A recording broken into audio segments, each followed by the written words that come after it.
the perennials, and the new stars, the powerful and the fleet. For each in his own way, there is an inner fire. Braves starter John Smoltz, a kid from Michigan, a Tiger fan, dealt from Detroit to the Braves early in his career. And for years, he toiled in the shadow of Cy Young Award winners Greg Maddux and Tom Glavine. But this year, Smoltz is the major league leader in victories.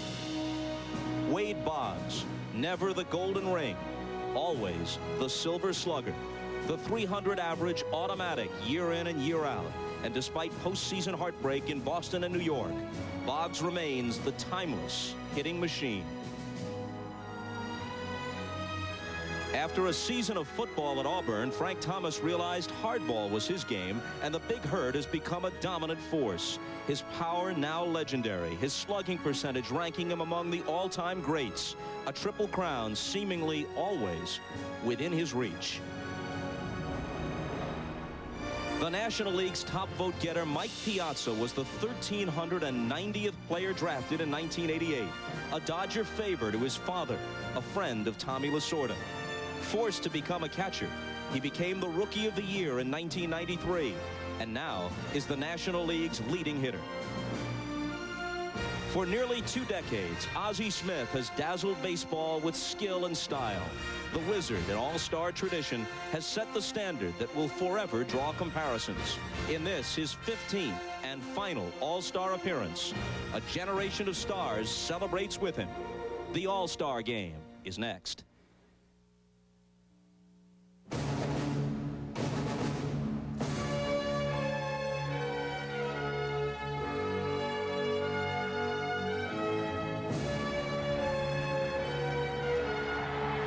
It's the 67th renewal of baseball's All-Star Game on a muggy night at Veterans Stadium in Philadelphia. It rained about an hour ago. They pulled the tarp onto the field. It's been taken off now.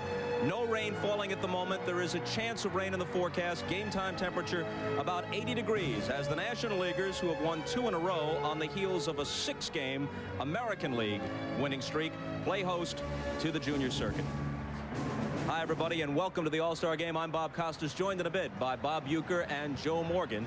In a year that's taking on historic dimensions in terms of home runs and run production, most of the game's greatest hitters are here, but a few are not, including now the White Sox first baseman Frank Thomas. He has a sprained left foot, and he told the American League manager Mike Hargrove a couple of hours ago he would not be able to make it. Scratched from the starting lineup, replaced by Mo Vaughn of the Red Sox for the American League. So add Thomas now to the names of elected starters Ken Griffey of the Mariners, Tony Gwynn of the Padres, and Matt Williams of the Giants. All of them will not be able to play in this All-Star Game. We'll talk more about that, and we'll also get to the pitching pairing in just a bit. But first, the pregame show. And for that, down to the field, and Hannah Storm. Hannah. Thanks, Bob. Well, the last time the Phillies hosted an All-Star Game was back in 1976, and it was that year that a small 7-year-old Philadelphia boy attended his first baseball game. He sat in the stands here, and he dreamed of someday becoming a major leaguer. Well, tonight he returns as the leading vote getter in the National League, and we will talk with Dodgers All-Star Mike Piazza when we return.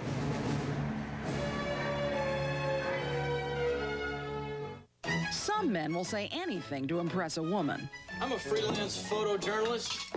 You know, Newsweek, Time, Vanity Fair. Wow. That's where I'd like to be. I just started teaching at the university. I went to Harvard. Really? You don't know anyone there, do you? No. Yeah, Harvard. Men behaving badly, coming this fall to NBC. When cars raced at an awesome 5 miles per hour, Mobil Oil was there. When a race car broke 100, Mobil was in it. Mobil was in the winner of the first race across America. And since then, Mobil has been in more Indy 500 winners than any other oil in the history of Indy. So if you think that all oils are alike, think about something. At Mobil, we've been changing oil for over 125 years.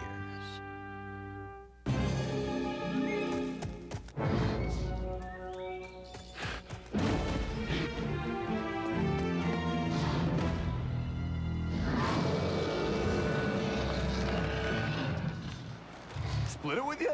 If If you want a sandwich with thick slices of delicious grilled Texas toast, you have two choices. A new Texas Toast Bacon Cheeseburger and a Texas Toast Breakfast Sandwich. And if you want to find them, you have only one choice. Hardee's. Are you going to eat the pickle? This Friday and Saturday nights at the Warren County Fairgrounds in Indianola, it's the Coors Pro Rodeo Classic PRCA Championship Rodeo and Country Western Dance. See some of the toughest cowboys in the country compete on some of the toughest bucking stock around. You'll see the best bareback bronc riding, steer wrestling, saddle bronc riding, calf roping, women's barrel racing, bull riding show in America. Get your tickets at Mid-States Ford in Des Moines, Southern Iowa Saddle Shop in Osceola, or at the door. See you this Friday and Saturday nights at the Coors Pro Rodeo Classic PRCA Championship Rodeo, Warren County Fairgrounds, Indianola. How black market drugs may end up in your pharmacy. Dateline Wednesday. The 1996 All-Star Game is brought to you by Pringles. So fresh, once you pop, you can't stop.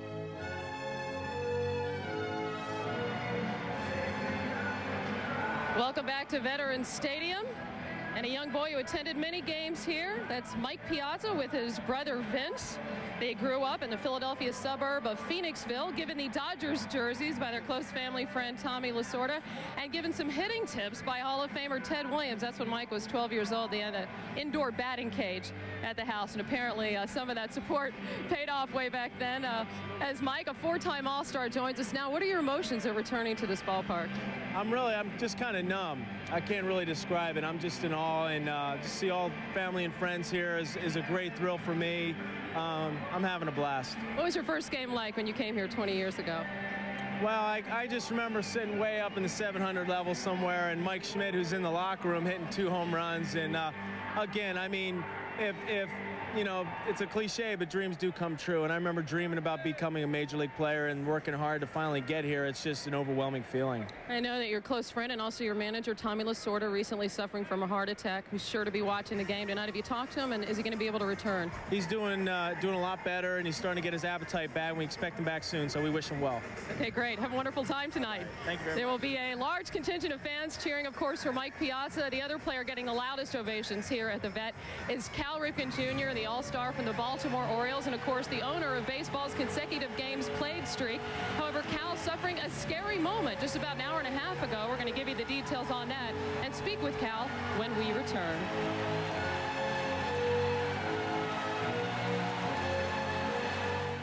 You, and you have the right to play sports until the cows come home. You have the right to assemble. You have the right to be equipped. You have the right to free speech. But anything you say can be held against you. That's life. Liberty. And the pursuit of the goal. But you don't have the right to remain thirsty. Not when there's Gatorade. Because every athlete has the right to be quenched. These are your rights. Now get out there and exercise them. Life is a sport. Drink it up. There's a college team I practice with. Each one is out to prove that they can hit the Rhine Express. After a day of fastballs, it's Advil for me. Nothing has shown me that it works better or lasts longer than Advil. I love that sound. Advanced medicine for pain.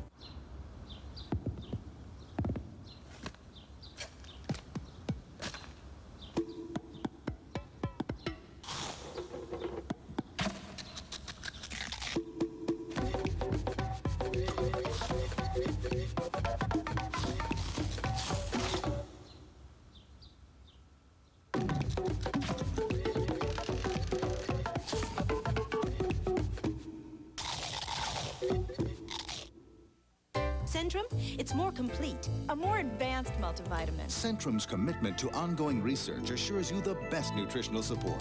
If a vitamin's in the news, it's in my Centrum. Like they say, from A to Zinc. Centrum, more complete from A to Zinc. The Olympic torch relay presented by Coca-Cola.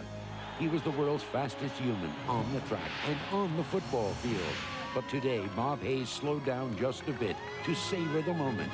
Because today, Bob Hayes ran with the Olympic torch. In 10 days, the Olympics return to America on NBC. Welcome back to the All-Star Game. This happened about an hour and a half ago. That's Cal Ripken taking the American League team photo. And you see a White Sox reliever, Roberto Hernandez, slip on the platform here and inadvertently hit Cal in the nose. Of course, Hernandez quite concerned, as are Cal's Orioles teammates. Checking up on him there is Brady Anderson. And Robbie Alomar, and the 14-time All-Star, joins us now. And not the way we would have liked the streak to end there, Cal. No, I was trying to keep that hush-hush, but I don't think you can do anything at the All-Star game and not get it caught on film, as we see right there. It looked like a vicious blow, didn't it? It certainly did. But now, how are you? The nose is broken, is that right? It was, I mean, how do you say this? I guess it simply, yeah, it was broken, but it was out of place, and whatever they do, they kind of twisted it and popped it back in. So it still might be a little crooked, but it's better than it was. Actually, you look all right. Now, are you going to play tonight? You're fine to play? Most definitely. There was never a doubt. Okay, and looking back on the streak, and I understand you've never played with a broken nose, actually, so you will continue the streak with that broken nose, but have you had a chance to assess the impact that it's had on baseball? I guess I get to see it by the reaction of the fans on a daily basis, going to different cities. I'm still being pulled in like I'm a hometown player to each city. It's not like it used to be where you went in as an opposing player. Now it seems like you're part of the home team, so I think the impact continues now. It's a very positive thing, and I see it on a day-to-day visiting the different cities. Okay, well, have fun tonight and stand in the front row next year when you get the team picture taken. Thank you. Good advice. Okay. Now, no pun intended, we're going to update you on a breaking story, and this from the NBA. What is believed to be the shortest lockout in sports history appears to be over. The NBA reaching a snag late last night in its negotiations with its players' union. One source close to those negotiations termed it a little posturing, a little shouting, the usual 11th hour finger pointing. The end result of that was that earlier today the NBA did lock out its players. However, less than an hour later, they did reach an agreement on that, a new collective bargaining agreement with the players' union. That agreement is expected to be signed by the end of business. That's 5 p.m. Eastern time tomorrow. However, in the meantime, both sides have agreed to a moratorium on any player transactions. That will be lifted at 5 p.m. on Thursday. So after 5 p.m. on Thursday, the doors are open in the NBA for all of the free agent bonanza to begin. Shaq, Michael Jordan, and the rest can begin shopping their wares. So once more, the NBA lockout, pending the signing by both sides of the new collective bargaining agreement, appears to be over. And back to business on the field here at the All-Star Game. One of the most special moments of any All-Star Game, the player introductions, when we come back.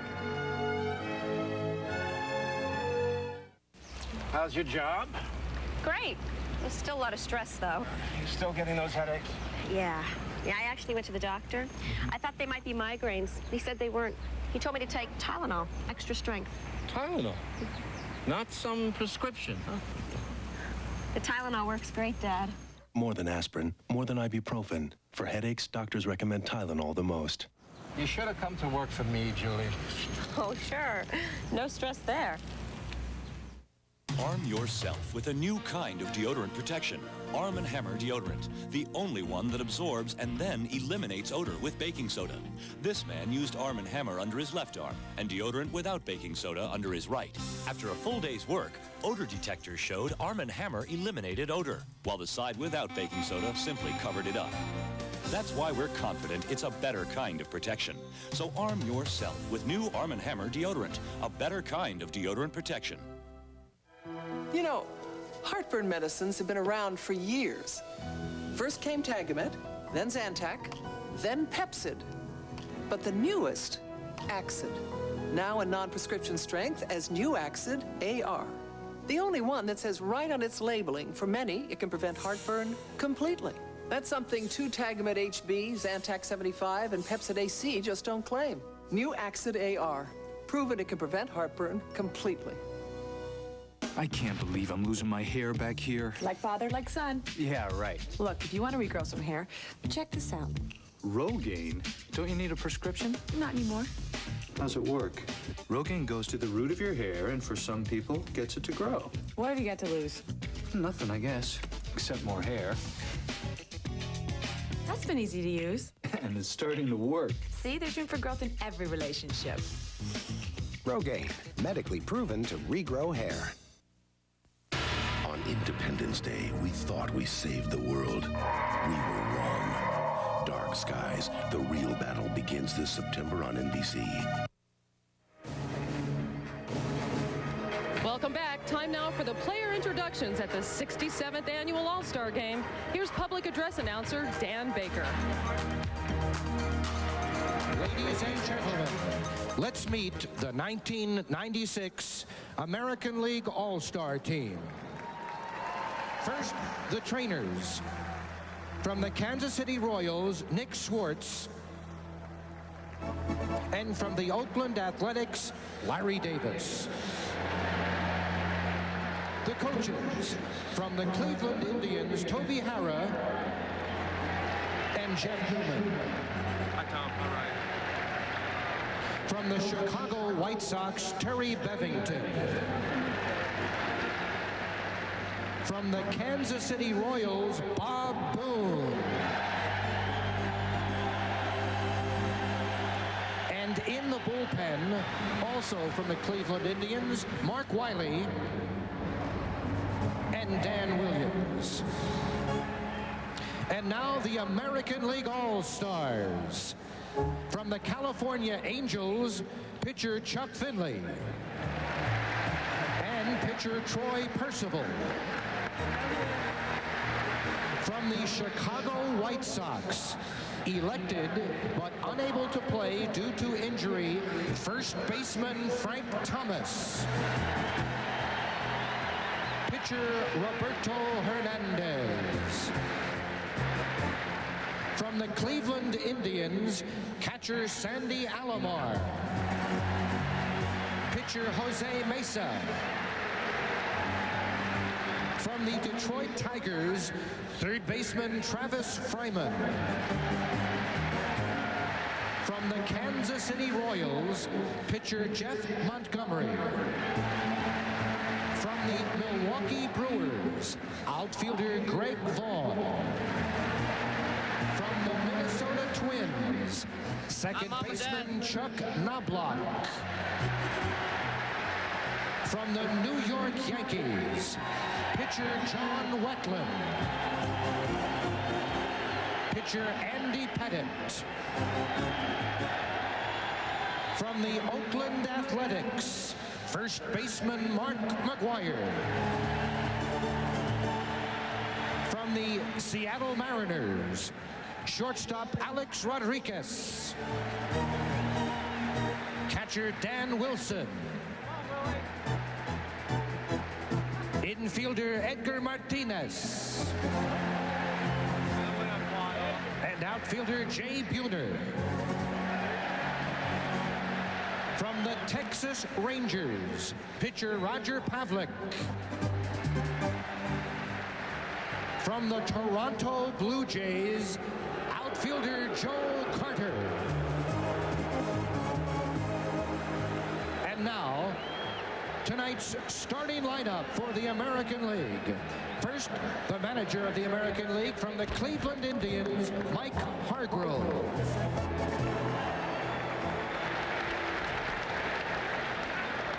Leading off from the Cleveland Indians, center fielder Kenny Lofton.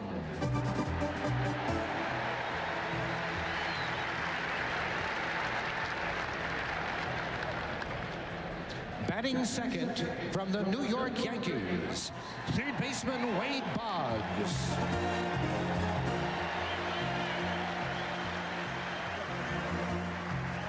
Batting third from the Baltimore Orioles, second baseman Roberto Alomar.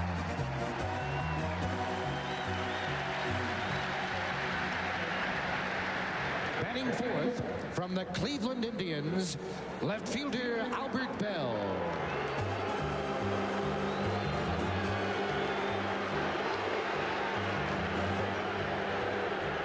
Batting fifth from the Boston Red Sox, first baseman Mo Vaughn.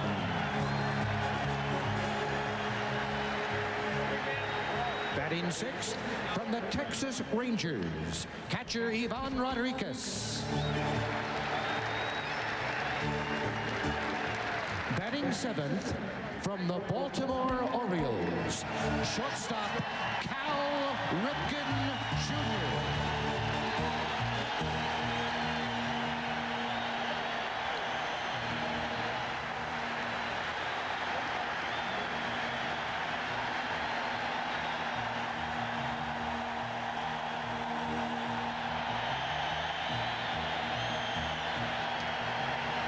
Batting eighth from the Baltimore Orioles, right fielder Brady Anderson.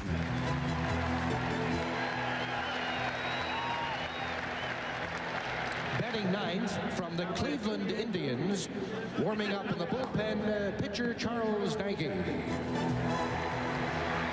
And now, the 1996 National League All-Stars.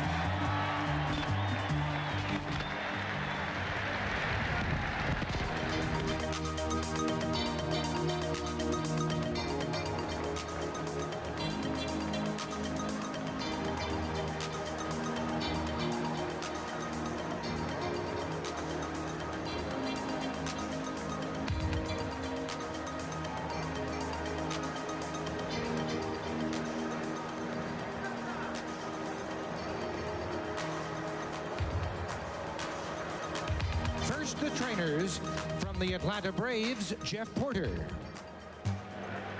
And from the Philadelphia Phillies, Jeff Cooper. The coaches from the Atlanta Braves, Jimmy Williams. Pat Corrales. And Ned Yost. From the Philadelphia Phillies, Jim Fregosi.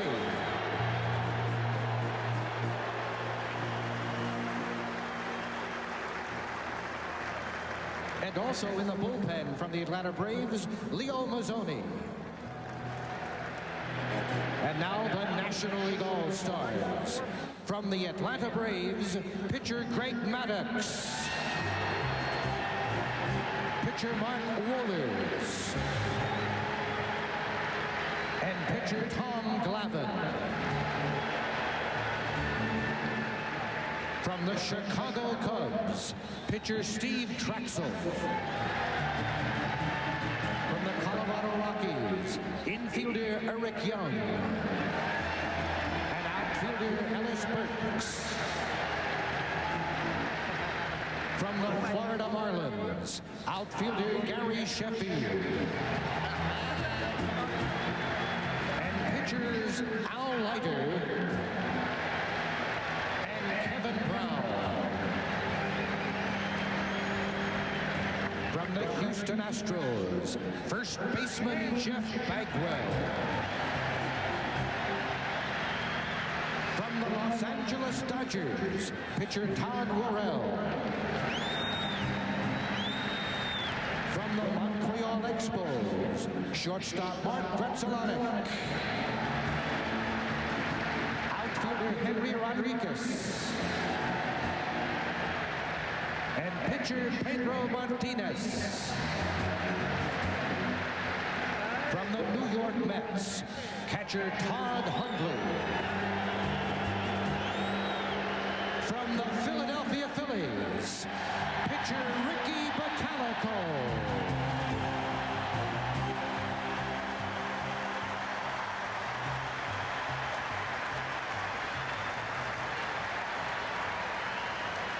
From the Pittsburgh Pirates, catcher Jason Kendall.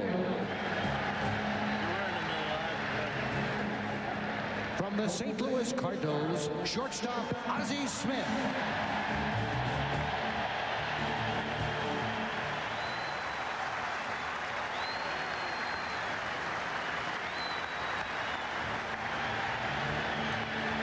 San Diego Padres, elected but unable to play due to injury, outfielder Tony Gwynn. And third baseman Ken Caminetti.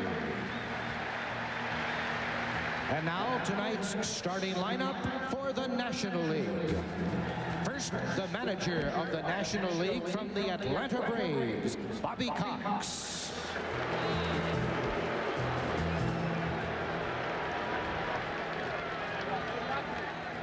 Leading off from the New York Mets, center fielder Lance Johnson.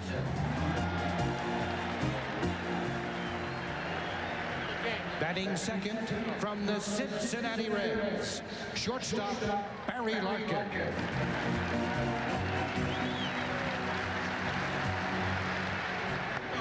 Batting third from the San Francisco Giants, left fielder Barry Bonds.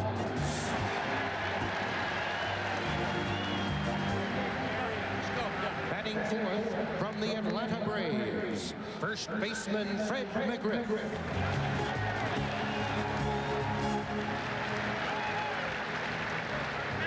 Batting fifth from the Los Angeles Dodgers, catcher Mike Piazza.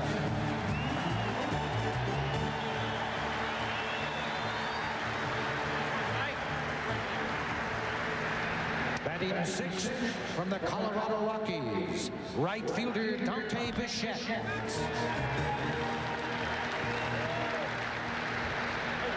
Batting seventh from the Atlanta Braves, third baseman Chipper Jones.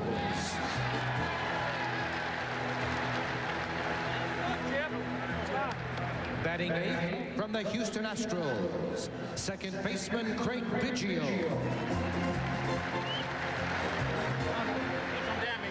Batting ninth from the Atlanta Braves, warming up in the bullpen, pitcher John Smoltz.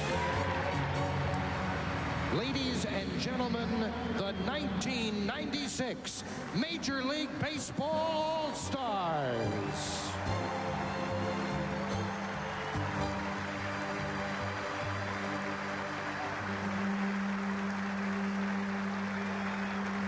Now, ladies and gentlemen, please rise for the singing of the Canadian National Anthem by Canada's own Sarah McLachlan.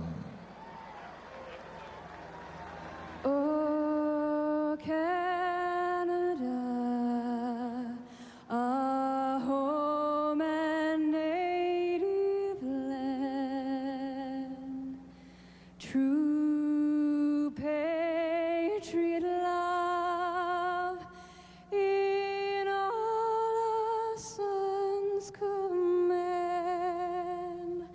With glowing hearts we see thee rise, the true north, strong and free, from far and wide.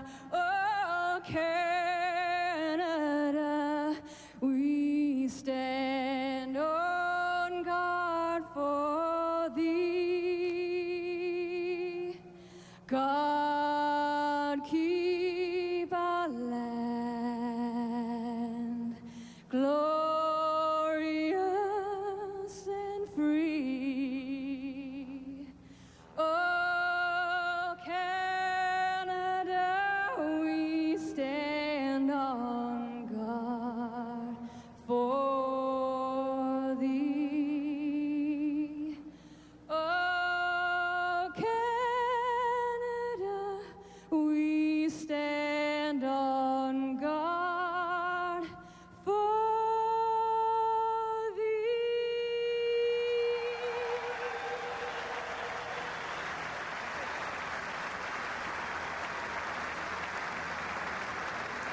And now, to honor America, please join Kelsey Grammer as he sings our national anthem.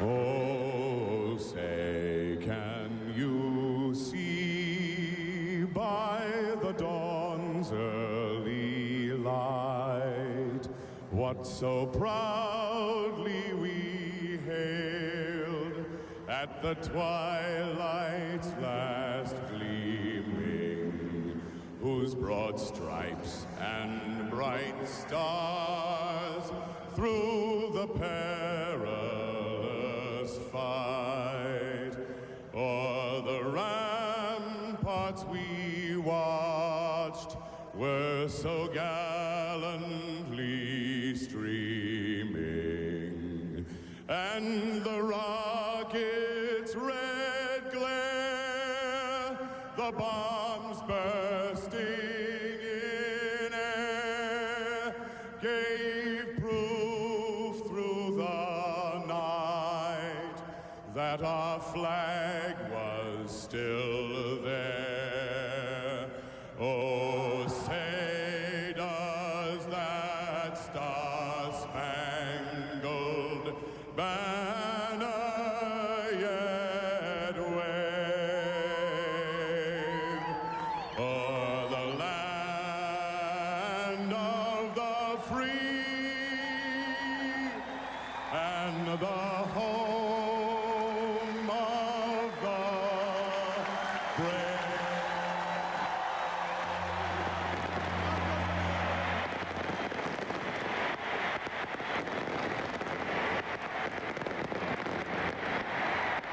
67th annual All-Star Game is next. We'll rejoin Bob Costas along with Bob Uecker and Joe Morgan for the first pitch right after these messages from your local station.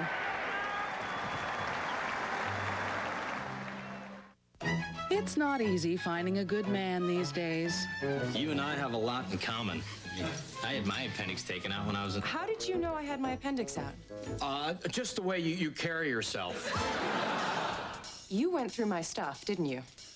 Yes. And you saw the, Naked pictures, yeah. I was gonna say the jar with my appendix in it. The jar, right. Not the naked pictures, the jar. Men behaving badly, coming this fall to NBC. It's the controversy that wouldn't go away. Tonight's the last chance for the Indianola Mascot Committee to make a decision. On News Center 13 at 10 tonight. How much down payment do you have to pay to lease a 1996 Geo Prism? Nada. As in not a penny. Now you pick the down. You pick the payment. Zero down and $199 a month and less with a down payment. The 96 Prism with front wheel drive, tinted glass, dual airbags, 5-speed manual, and more. Zero down and $199 a month and less with a down payment. Get to know Geo at your Central Iowa Chevy Geo dealer. Steve, how can one phone line do the work of two? I don't know. How can you prioritize your incoming calls? I don't know. Ask me something about plumbing. Don't worry, Steve. The small business group at US West is here to handle your phones. And now during our free installation proclamation, we're installing lots of products free.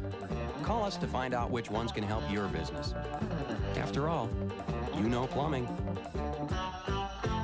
And we know phones. The small business group at US West. They're off. Catch the riproar and hoop-pounding, dirt-flying action now at Prairie Meadows Racetrack and Casino. Thrilled with the heart-pounding excitement of top thoroughbred and quarter-horse fields competing for big purses at the Midwest premier racing facility. Thrill them in at lightning-fast live horse racing now through August 24th at Prairie Meadows. Grab a piece of the action. Prairie Meadows Racetrack and Casino. Your favorite place to play.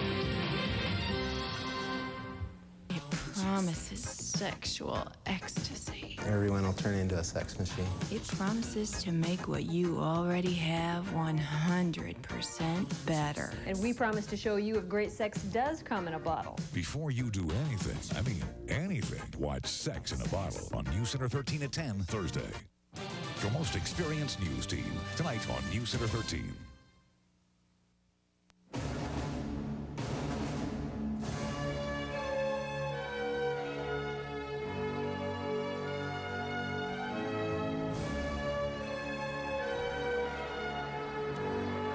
Welcome back to Veterans Stadium. First pitch of the All-Star Game just a few minutes away. And as we rejoin you from the booth, Joe Morgan is here along with Bob Uecker. One is a 10-time All-Star, a 2-time MVP, and a Hall of Famer. The other is simply Mr. Baseball. To Uecker in a moment, but first, Joe, we'll talk about this all game long.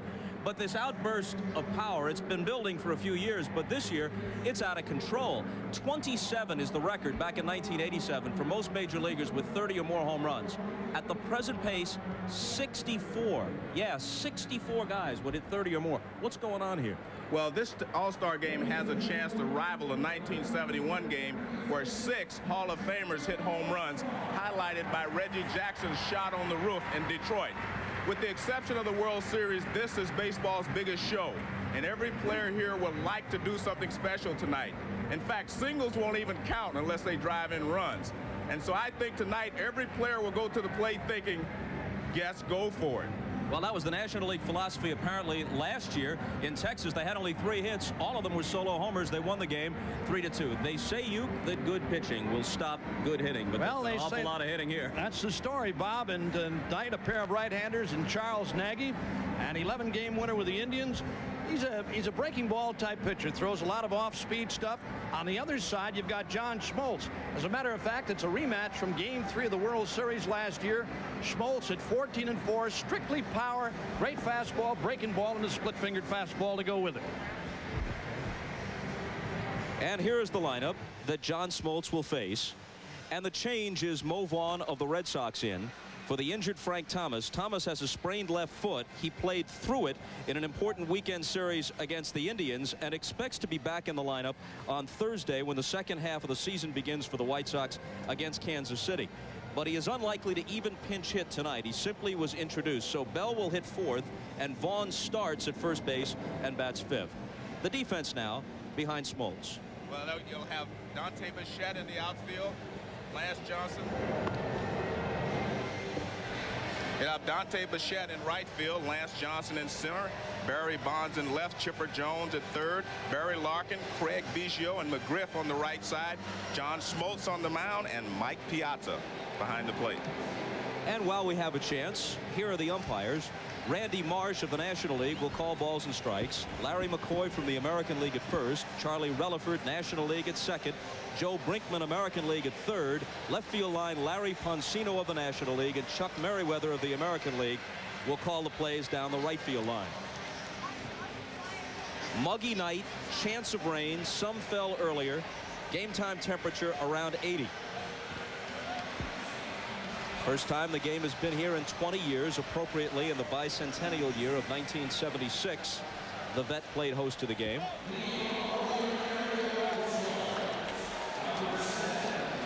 Lofton likely to lead the American League in steals for the 5th straight time. And he's 2 for 2 lifetime against Smoltz. Got 2 hits against him in Game 3 of the World Series. Flashbulbs popping all around the park on Smoltz's first pitch. Chipper Jones in close at third. Lofton a threat to drop a bunt. And a called strike. Moments ago, the ceremonial first pitch. And I thought we were going to take a look at it here, but we'll wait until Lofton's at-bat is ended.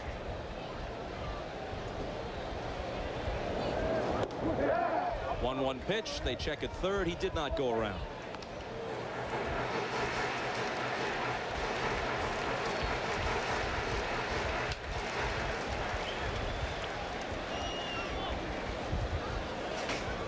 Outfield shades him slightly to left, and he hits it up the middle and through for a base hit. So Lofton with his 42 steals.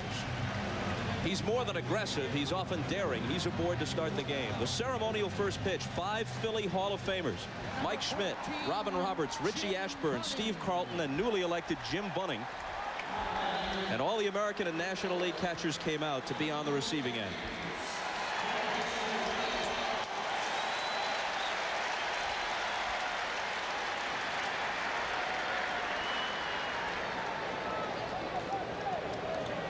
Wade Boggs now in his 12th All-Star game, 11th in succession. He doesn't swing and miss often, Joe. No, and this is a perfect situation for the American League. Lofton can steal a base, and he's very successful against Smoltz in the World Series, and Boggs, perfect #2 hitter. At age 38, Boggs hitting .331. Lofton not going, and a fastball high and away. Completely consistent, career .334 hitter, and within 3 points of that as he moves up on age 40. He needs a couple more productive seasons after this one to get 3,000 career hits.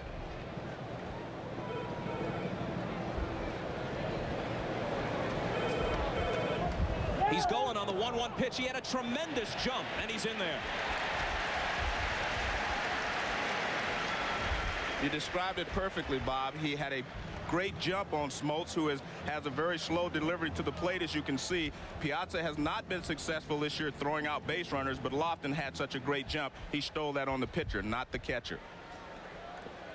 I don't think Johnny Bench or Mickey Cochran would have gotten him, but Piazza, as you say, has gunned down only 14 of 95. Poor percentage. Boggs now lifts one sky high, and Chipper Jones calls.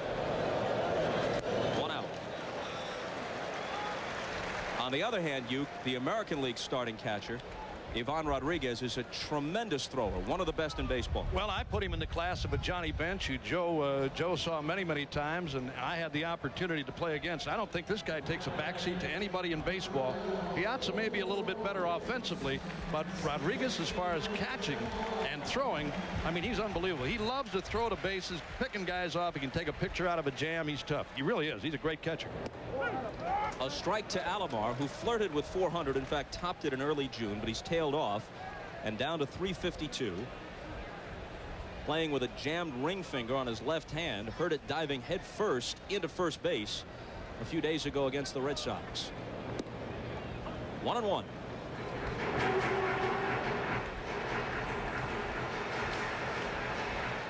For Robbie, All-Star game number 7, 1 with the Padres, 5 in a row with the Blue Jays. This is first as an Oriole.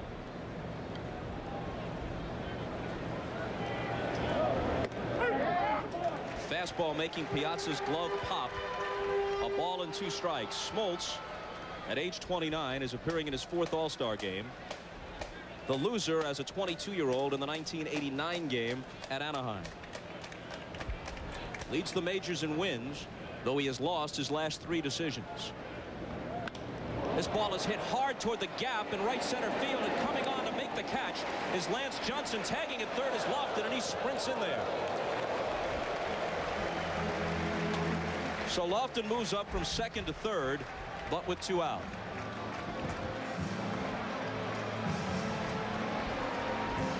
Here's that little charge by Lance Johnson. You won't find too many guys who will do this. I mean, it's got to be a guy with speed who will tag and go to third.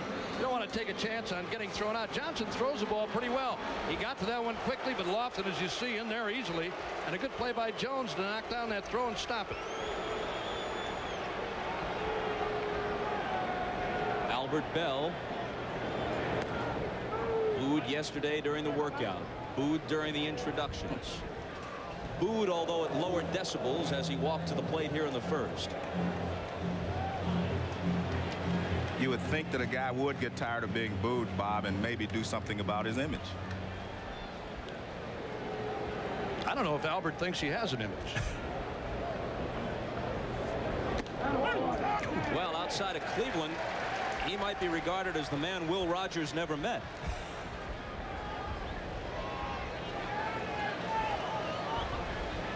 I know one thing, he's meeting some serious gas from Smoltz here in the opening inning. 1-1 pitch. Couldn't catch up with it. Players in the National League will tell you that John Smoltz has the best stuff of all the starters on the Atlanta Braves. And we get a look at this hard slider diving away from Albert Bell. No chance there. He has more margin for error than any of the other starters. The other ones are great finesse pitchers. And it holds at 1-2. Bell has 27 home runs, but just 2 in his last 22 games, and his batting average has dipped beneath 300 at 293.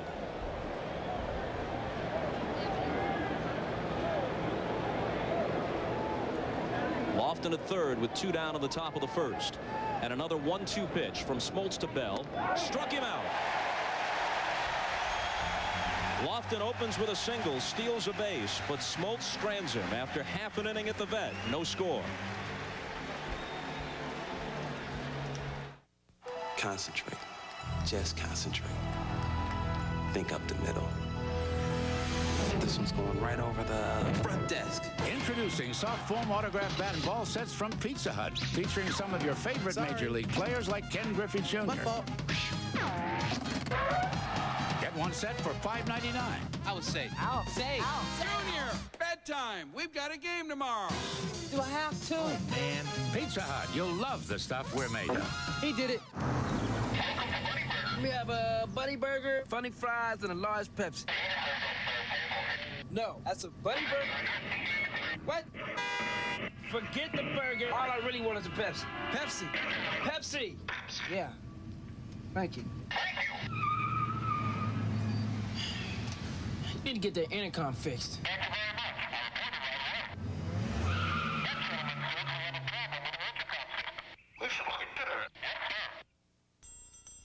The Nissan Altima has always been built to compete with the quality and performance of sedans costing thousands more. So we think it should come as no surprise that J.D. Power & Associates has ranked the Altima the best mid-sized car under $20,000 in initial quality.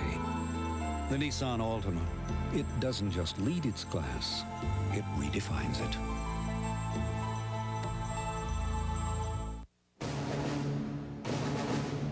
1996 All-Star Game is brought to you by the Pepsi-Cola Company, who reminds you that nothing else is a Pepsi.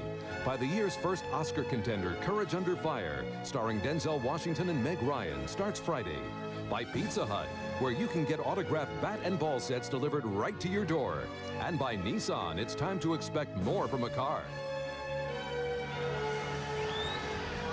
The National League has won the last 2 All-Star games. They lead the series, which dates to 1933, 39-26, with a tie thrown in. And here's their lineup put together by manager Bobby Cox. Lance Johnson of the Mets moves into the starting lineup when Tony Gwynn had to beg off with an injury, followed by Larkin, Bonds, and McGriff. Piazza, the league's leading hitter, real rarity for a catcher. Bichette, Jones, Biggio, and Smoltz, who is, should he have to bat, a good hitting pitcher, as are most of the Braves starters. Lance Johnson leads the majors with 13 triples. Swings at the first pitch, slaps it to left. Bell comes on and can't get there. Skids to block it. Johnson speeds for second, daring play, and in there safely.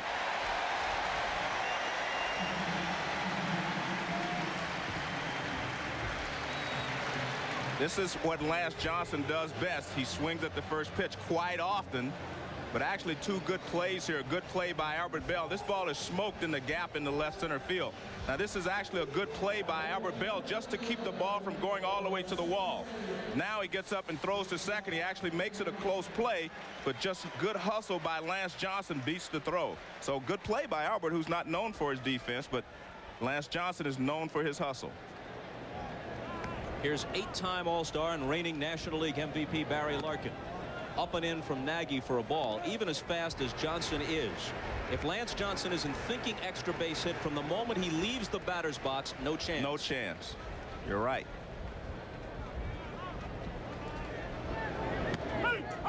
And a called strike from Nagy. You know, if that ball gets by Bell, too, Joe, it's run all day for Johnson. That might have been an inside the park home run.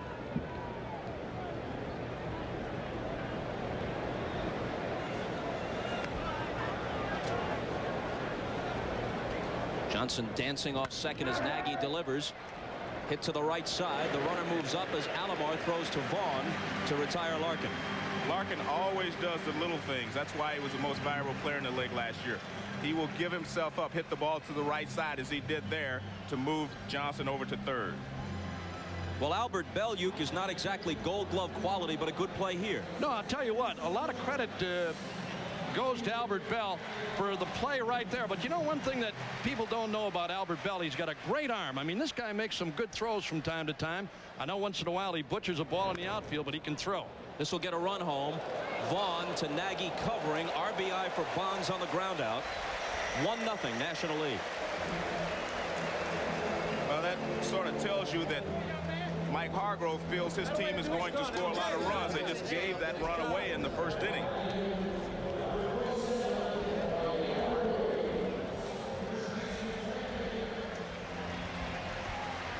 So Johnson doubles and comes around on a pair of advancing groundouts. And McGriff bats with the bases empty and 2 outs.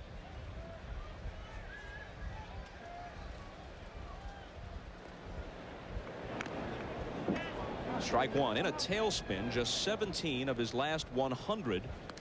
And he, like Bell, has slumped beneath 300 at 296 with 20 home runs.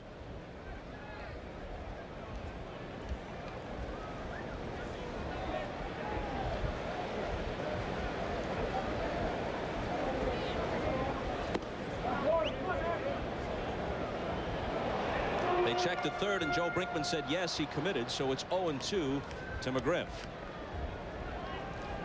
Al, here's that last check swing, or not a check swing by McGriff, and a good call by Brinkman, it looked like. We always get a second chance up here, but not downstairs. Inside 1-2. Joe, how many times have you had a check swing and didn't think you went around? All the time. Probably right? 99% of the time.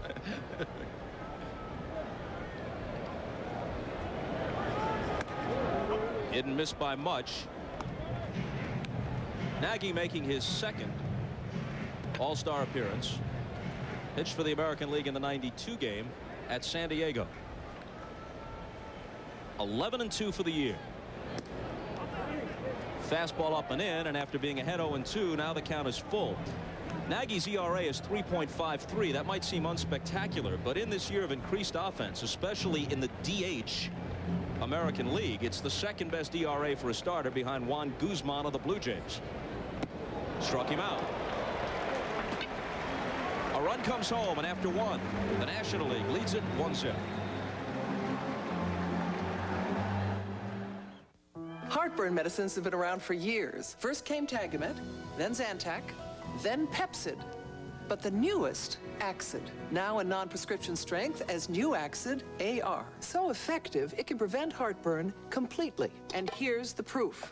We gave heartburn sufferers spicy food like this, and many told us Axid AR prevented their heartburn. Not a little, not somewhat, but completely. New Axid AR, proven it can prevent heartburn completely. Good chili. Your own private cabin on British Airways First doesn't just give you the best night's sleep in the air.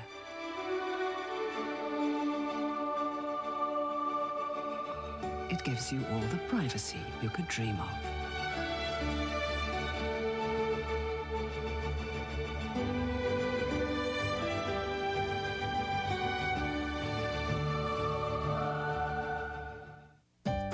Dr. Catherine Homrick cares for some very demanding patients in upstate New York. I drive a lot. Some days I'll drive up to 300 miles a day to see my clients. Fortunately, this veterinarian drives the reliable Mitsubishi Galant. My Galant makes my life a lot easier. With the weather being unpredictable, it's real important that I have a dependable vehicle. The Mitsubishi Galant, a car you can depend on, even when it's raining cats and dogs. The Galant from Mitsubishi, the new thinking in automobiles. They've trained. They've sweated. They've prepared for this moment. And this summer, they'll have a chance to prove themselves to the world. The people of Texaco are proud to supply Clean System 3 gasoline and Haviland Formula 3 motor oil to the thousands of official vehicles in the 1996 Atlanta Olympic Games. Because getting the athletes to the events is quite an event in itself. On Independence Day, we thought we saved the world. But this September, you'll discover we were wrong. The real battle has just begun. Dark Skies, The Storm is coming this fall to NBC. John Smoltz lost his first decision of the year, then reeled off 14 straight victories, but comes into the All-Star game on a 3-game losing streak, and in those 3 starts, he's given up 19 runs, but he has very good stuff off the first inning tonight. And to start the second, he'll face Mo Vaughn of the Red Sox, who rips one over McGriff and down the line for extra bases. Chased into the corner by Bichette, who gets it back in as Vaughn trots it with a double. Well, Vaughn tuned up for this All-Star game in a game you broadcast, Joe, on Sunday night in Baltimore with 2 titanic home runs, and he wasted no time jumping on the first one here. The last being a 9th inning game-winning home run. I mean, he just rips this ball past Freddie McGriff. It wasn't that the ball was over his head. The ball got past McGriff before he could jump up and down into the corner. Actually, a good play there by Bichette just to hold him to a double, although Mo Vaughn, of course, not known for his speed. But they call him the hit dog in Boston. Maurice Samuel Vaughn. I like Mo. He don't like Maurice. Ivan Rodriguez. At age 24, he's a 5-time All-Star, and his batting average has gone up. He's always been excellent defensively. His batting average has gone up every year. Top 300 for the first time last year, and as you see, he's at 313 now. I was talking about him earlier, Bob. He's a great young talent. He really is. He hasn't put the numbers up yet that some of the great catchers in the game have, but this guy is really something. Reaches for one, pops it into shallow right. Biggio back from second for the catch, and we go downstairs to the National League dugout. Jim Gray. Jim. All right, thank you very much, Bob Costas. A very unique and rare opportunity to talk to manager Bobby Cox while he is managing. Bobby, let me ask you, are there a lot of signals and strategy that goes on in this game, or is it more of a sandlot game? Well, it's not strictly not a sandlot game. We go over a lot of signs in our meeting yesterday. We went over, you know, the squeeze, the hit and run, the bunt, the whole works. But, you know, these guys are so talented, and they all such are great hitters. You don't employ too many things just to manufacture one run. But if we get late in the ball game, we may have to do that. Then, you know, we'll do it. But this is unique. You know, normally we don't talk to the press during the ball game. As we see Cal Ripken Jr. now up at bat, let me ask you, is it more important to win this game, or is it more important to get everybody into the game? I told our players it's a combination. You know, we want to win it, and this is one of the few, really, I think, professional all-star games that, you know, where the players really go out there and battle their rear ends off and try to win, because it's just not that way anymore. In football and the NBA, it's just a little bit different, and people understand that, but it's still very competitive in baseball, so we want to win it. Now, the starters can stay in for 3 innings, and then you start making some changes. Which starters might we expect to see longer? Well, John Smoltz is only going to go 2. We got Kevin Brown up now, and he's the 4th hitter next inning, and we'll probably pinch hit for sure, but this will be the last inning for John. We want to make sure we get most of the pitchers in. It's the only way we can do it. And Kevin's good for only 1 inning. He pitched last Saturday, and he can go the 1, and you know, I'm anxious to see him. All right, Bobby, we appreciate you taking the time with us. Let's go back upstairs to Bob Costas. Thanks, Jim and Bobby. 3-0 pitch. Ripken a likely green light if he sees one he likes, but he takes a strike. Vaughn at second, 1 out, top of the second, 1-0 National League. If you're keeping track, the streak is at 22-39. And of course, the All-Star game doesn't count toward it. Hit hard, left center field, but over his bonds. Vaughn plays it halfway, and there's the second out. Uecker, what was your longest streak? Yellow, right down my back, buddy. Against a guy like Smoltz, anyway, I'll tell you that. Now here's that last ball hit by Ripken, a fastball. He didn't hit it all that well. He hit it off the end. It didn't sound good when he hit it. Little fly ball to left. Bonds had an easy play for the second out. Indirectly, Bob, we see the difference between the American League and the National League. When the guy led off for a double with the National League, Barry Larkin hit the ball to the right side, moved him along where he could have scored on a ground ball. They did not do that with the American League All-Stars. They're more of a big bomb type team. How big? A 30 home run guy hits 8. That's right. that's big. He's on a pace to hit 58. Top 20 only once in his whole career prior to this season. Hit hard, McGriff behind the bag. His teammate Smoltz covers, and they're out of the second inning. After 1.5, it remains 1-0 National League. My job is to complete the awarding of the Medal of Honor for Captain Karen Walden. I intend to do it. On July 12th, discover the power of courage. Captain Walden saved our lives. Courage Under Fire is a masterpiece. The first true blue Oscar contender of the year. Denzel Washington, Meg Ryan, Courage Under Fire. I'm gonna find out the truth, I guarantee you that. Rated R. Friday, only in theaters. You, and you have the right to play sports until the cows come home. You have the right to assemble. You have the right to be equipped. You have the right to free speech. But anything you say can be held against you. That's life. Liberty. And the pursuit of the goal. But you don't have the right to remain thirsty. Not when there's Gatorade. Because every athlete has the right to be quenched. These are your rights. Now get out there and exercise them. Life is a sport. Drink it up. Got any Tylenol, Cal? Getting one of those headaches. You taking Tylenol now? Yeah, my doctor recommended it when he told me I have an ulcer. No kidding. My wife has an ulcer. My doctor said Tylenol won't aggravate my ulcer. It sure stops my headaches. You know, I don't know if Kara's talked to her doctor about this.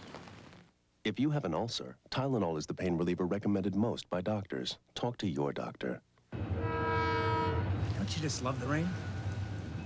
Tylenol, the pain reliever hospitals use most. It's our opinion at Acura that a luxury car should be quiet. It should cradle its occupants in astonishingly soft leather and burled walnut.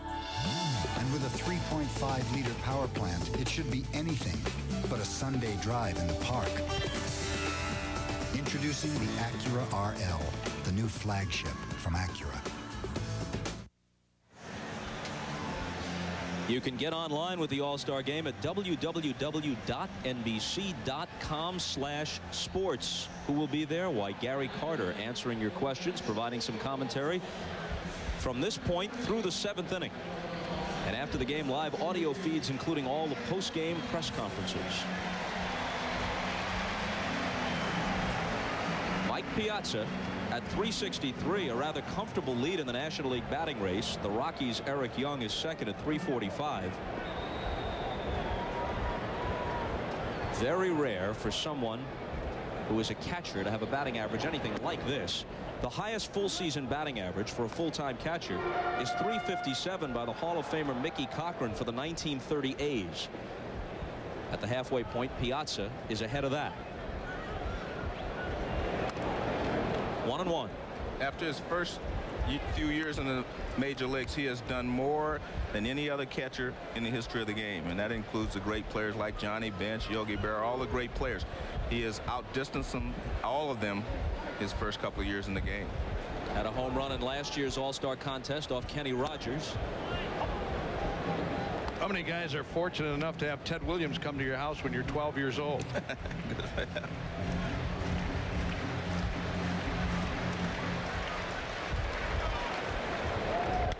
Goodbye. Absolutely crushed.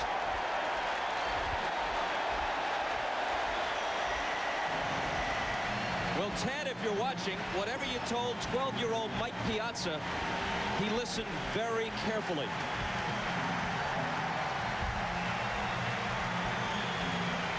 Bobby has a very unusual swing in that he straightens up on his front leg much like a golfer. And he golfed this ball right out of here. This looked like a golf ball when he hit it.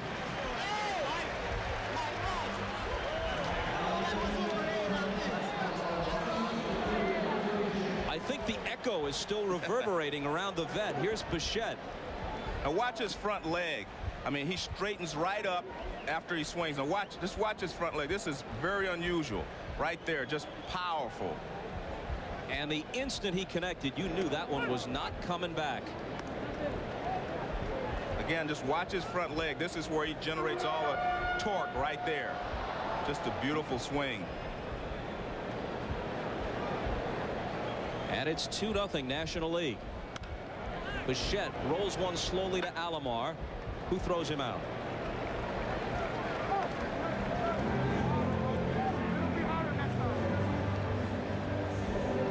It's worth another look. I'll tell you, you're right, Joe. You know, in one way, it almost looks like he's blocking himself when he does that. But boy, I'm telling you, that's Charles Nagy. We said I didn't throw a cheap one anyway. I'll tell you what, that would have won some of the home runs that were hit yesterday. That may have won something here. That was a tremendous shot.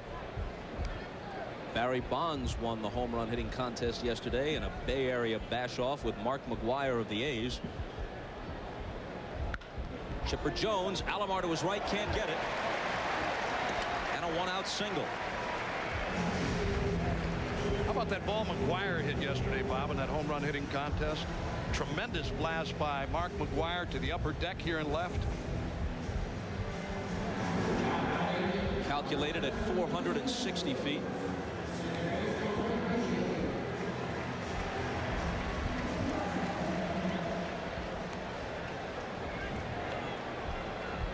Biggio to the plate, hitting an even 300.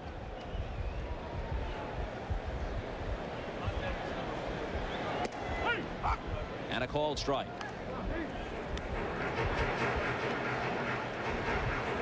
And again, Bob, Chipper Jones proves he's not awed by the big stage. In last year's World Series, he had some great hits. Now in his first All-Star game, first at bat, he just singles to center field.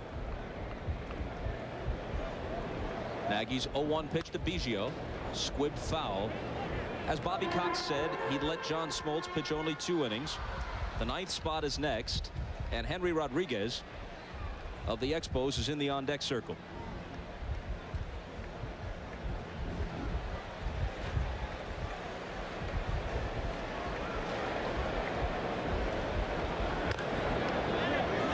holds 0-2. You know, you look at Biggio. Here's a guy who started his career as a catcher. He's been a second baseman for several years. They preserved his speed by getting him out from behind the plate. Now, Piazza's a much different kind of player, but what you can hit as Piazza can, a lot of people wonder, will he play his whole career as a catcher? You know, when you talk to Piazza about that very subject, he said, I love catching. I want to catch. But you're right, down the road, and again, in talking about a league-leading hitter, you know this guy can't run, so what he hits, he gets, he earns. But it's not a bad move. I mean, it's happened before where a guy ends up at first. Johnny Bench played third for you guys, Joe, at Cincinnati for a while, played at first, and took a lot of heat off of him. Another 0-2 pitch. And another foul ball. Chuck Finley is up and throwing. He'll follow Nagy to the mound. The Angel left-hander.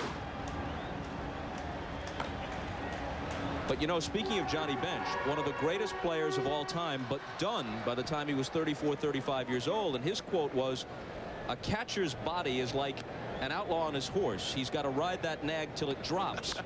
But it dropped early for Johnny, as it can when you put on that equipment day in, day out. It's going to take a toll. Well, I think, too, with Bench and in playing in Cincinnati and even here in Philadelphia, I mean, on this artificial surface, not only so much behind the plate, but running up and down. You're chasing runners. Every time a ground ball is hit, you're running to first behind the runner. You're always active. I think this stuff gets to you sooner or later. Here's a bouncing ball toward Boggs. He looks at second, but his better choice is first, and he guns him out to Vaughn. You know, I don't know if too many catchers, Joe, after years and years of squatting, your legs just tighten up. I mean, the upper portion of your legs tighten, the calves tighten, and I mean, you're a one-dimensional player for the most part. You're back there to catch and throw, and that's about it. But when you look at a guy like Ivan Rodriguez, who, as I said before, is an unbelievably fine catcher and a great thrower. He's got a great arm. I mean, whether this guy hits or not, you want him behind the plate. So Rodriguez, a late addition after Tony Gwynn was scratched. 279 with 25 home runs. This is really his first season as a regular at age 28. He'd never hit more than 8 home runs in a season for the Dodgers or Expos prior to this. Tremendously popular in Montreal. They shower the field with those O'Henry bars when he connects. Vaughn dives and can't get it. Chipper Jones being waved home by Jimmy Williams. There's the third National League run on a pinch hit RBI single from Henry Rodriguez. Well, Rodriguez credits his great season to weightlifting, and he just rips this ball by Mo Vaughn. Vaughn breaks a little late, but no chance to get it. As you can see, that ball is well past him when he dies. So good hitting there by Rodriguez to drive in the run.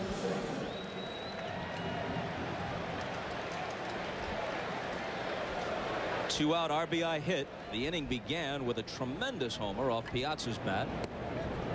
Lance Johnson takes a ball. Unusual leadoff man. He has the speed that you hope for and plenty of it. The stolen bases, the triples, the high batting average at .322. He has only 15 walks, though. He's not up there to look.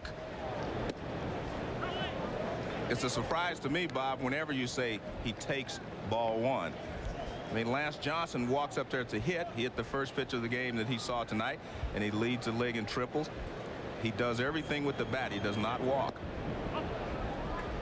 But somehow Nagy falls behind him 3-0. You know, there was another guy that was such a great leadoff hitter too, Joe, and Paul Molitor in his younger days.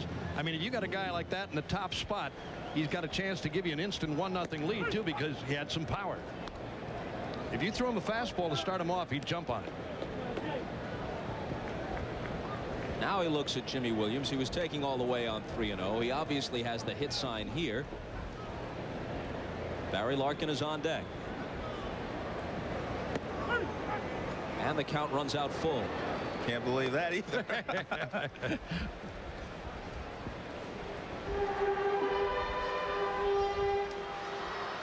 Pitcher's spot due first in the top of the third. They'll hit for Nagy, so this is his last inning. There goes the runner on the 3-2 pitch with 2 out, and he'll have to come back. So this was a reprise of Game 3 of the World Series.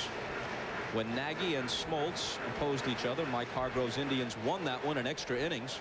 Maybe the most exciting game of the series as they got back into it after losing the first two. Neither Nagy nor Smoltz involved in the decision that night. Alomar, a busy night so far. Flip to Vaughn. Johnson's gone, but two more for the National League.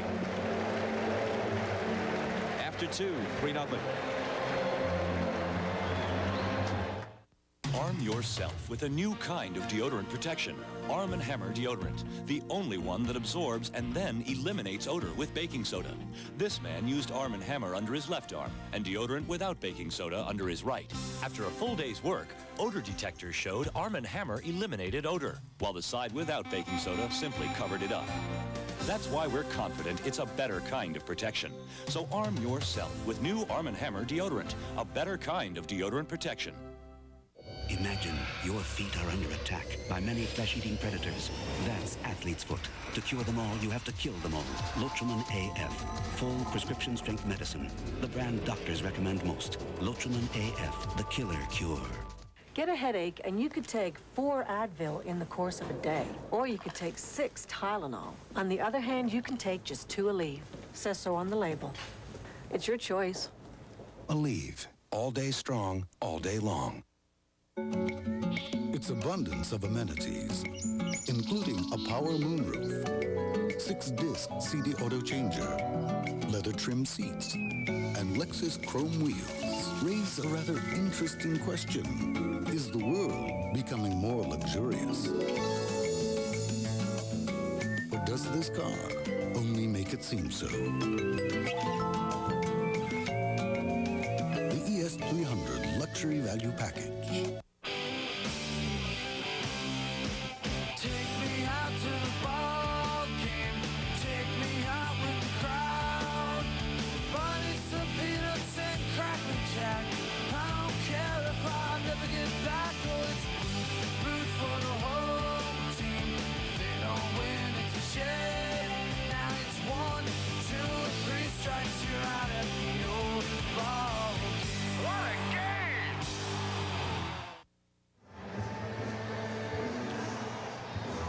New pitcher for the National League, Kevin Brown of the Marlins, formerly with Texas and most recently with the Orioles.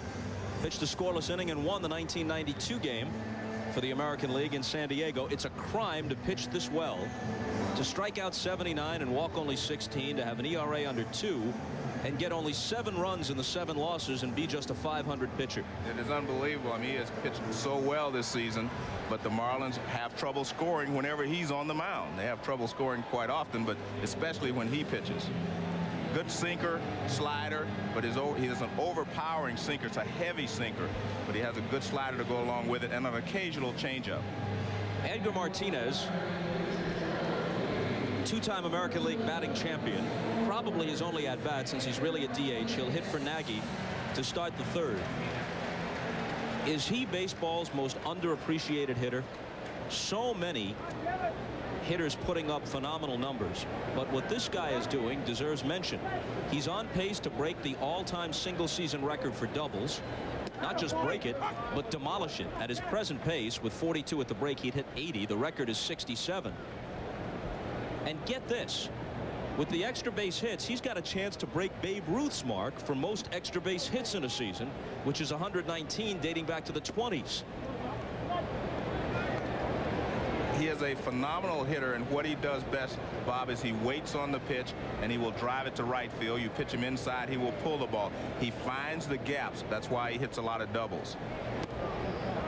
2 balls and a strike. I'm going to say, Bob, the one thing about a guy like Edgar is the fact that he's strictly a DH, and I think that's why he doesn't get a lot of credit. I mean, a guy that plays every day, plays defense, and hits too, gets a lot more of the credit. This guy sits there and takes his 4 whacks a night and should hit well. I mean, that's what people figure.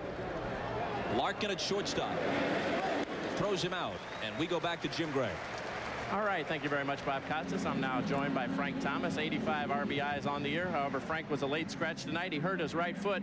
Give us the prognosis. Will you be able to play once the season commences again on Thursday? Well, who knows? It's up in the air right now. I'm not really a doctor, but the way it feels right now, I really don't know. I'm really concerned, but you know, hopefully I can get back in time and see what's really aggravating this thing, and hopefully I'm in the lineup on Thursday. But the way it stands right now, I don't think so.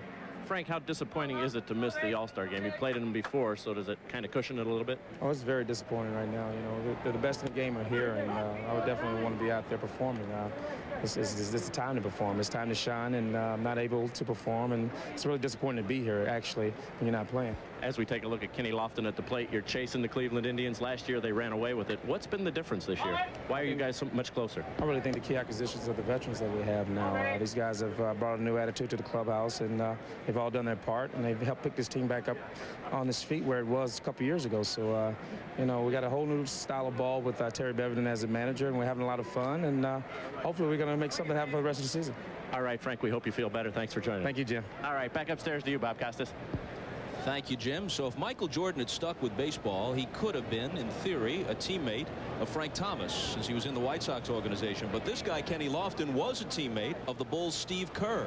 Lofton, the sixth man at the University of Arizona when they went to the Final Four in 1988 for Lute Olson, but decided to go the baseball route.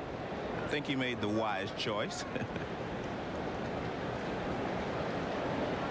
Singled and stole a base his first time up. And the count holds at 2-2. We're in the top half of the third. The National League leads it 3-0. Here's a guy, in difference to what we see in a Lance Johnson. Here's a guy who'll go up there and take a walk from you to reach and get on. He's got a little power. He's got 6 home runs. He'll pop one every once in a while. Oh, I love this guy's game, Uecker. 3-time Gold Glove winner. Tremendous arm. You look at him and he's kind of a wiry guy. You wouldn't think he throws as well as he does. And when you consider that he's got to cover a lot of ground at Jacobs Field with Ramirez on one side of him and Bell on the other, he's just a tremendous player. He really is, and one of those guys that's a great leaper. You talked about his basketball ability. The other day he almost made another unbelievable catch going way over the wall in Cleveland, up on top of that center field wall. The 3-2 pitch. Fouled it back. Here's something speed does for you, Joe. Even with a good pitcher like Brown, who's got the great sinker and the good wicked slider, if you're Kenny Lofton, given your speed and you're sitting 3-2, you can afford to think fastball. Exactly, because he cannot afford to walk you here in this situation, because he knows a walk is like a double.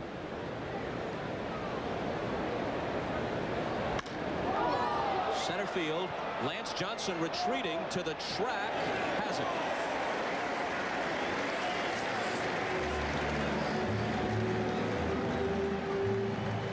With this shot, we tell you Anheuser-Busch's aerial ambassador joins us tonight, the Bud 1 airship, providing the beauty shots, as we call them, at Veterans Stadium.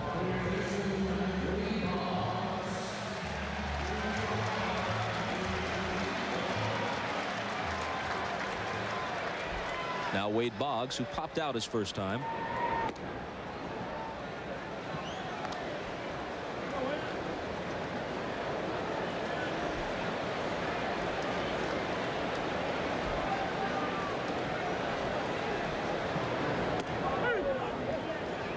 The last time there was a power explosion comparable to this in baseball back in 1987, Boggs changed his style a bit and hit 24 home runs. But this year that hasn't happened. He has only 2.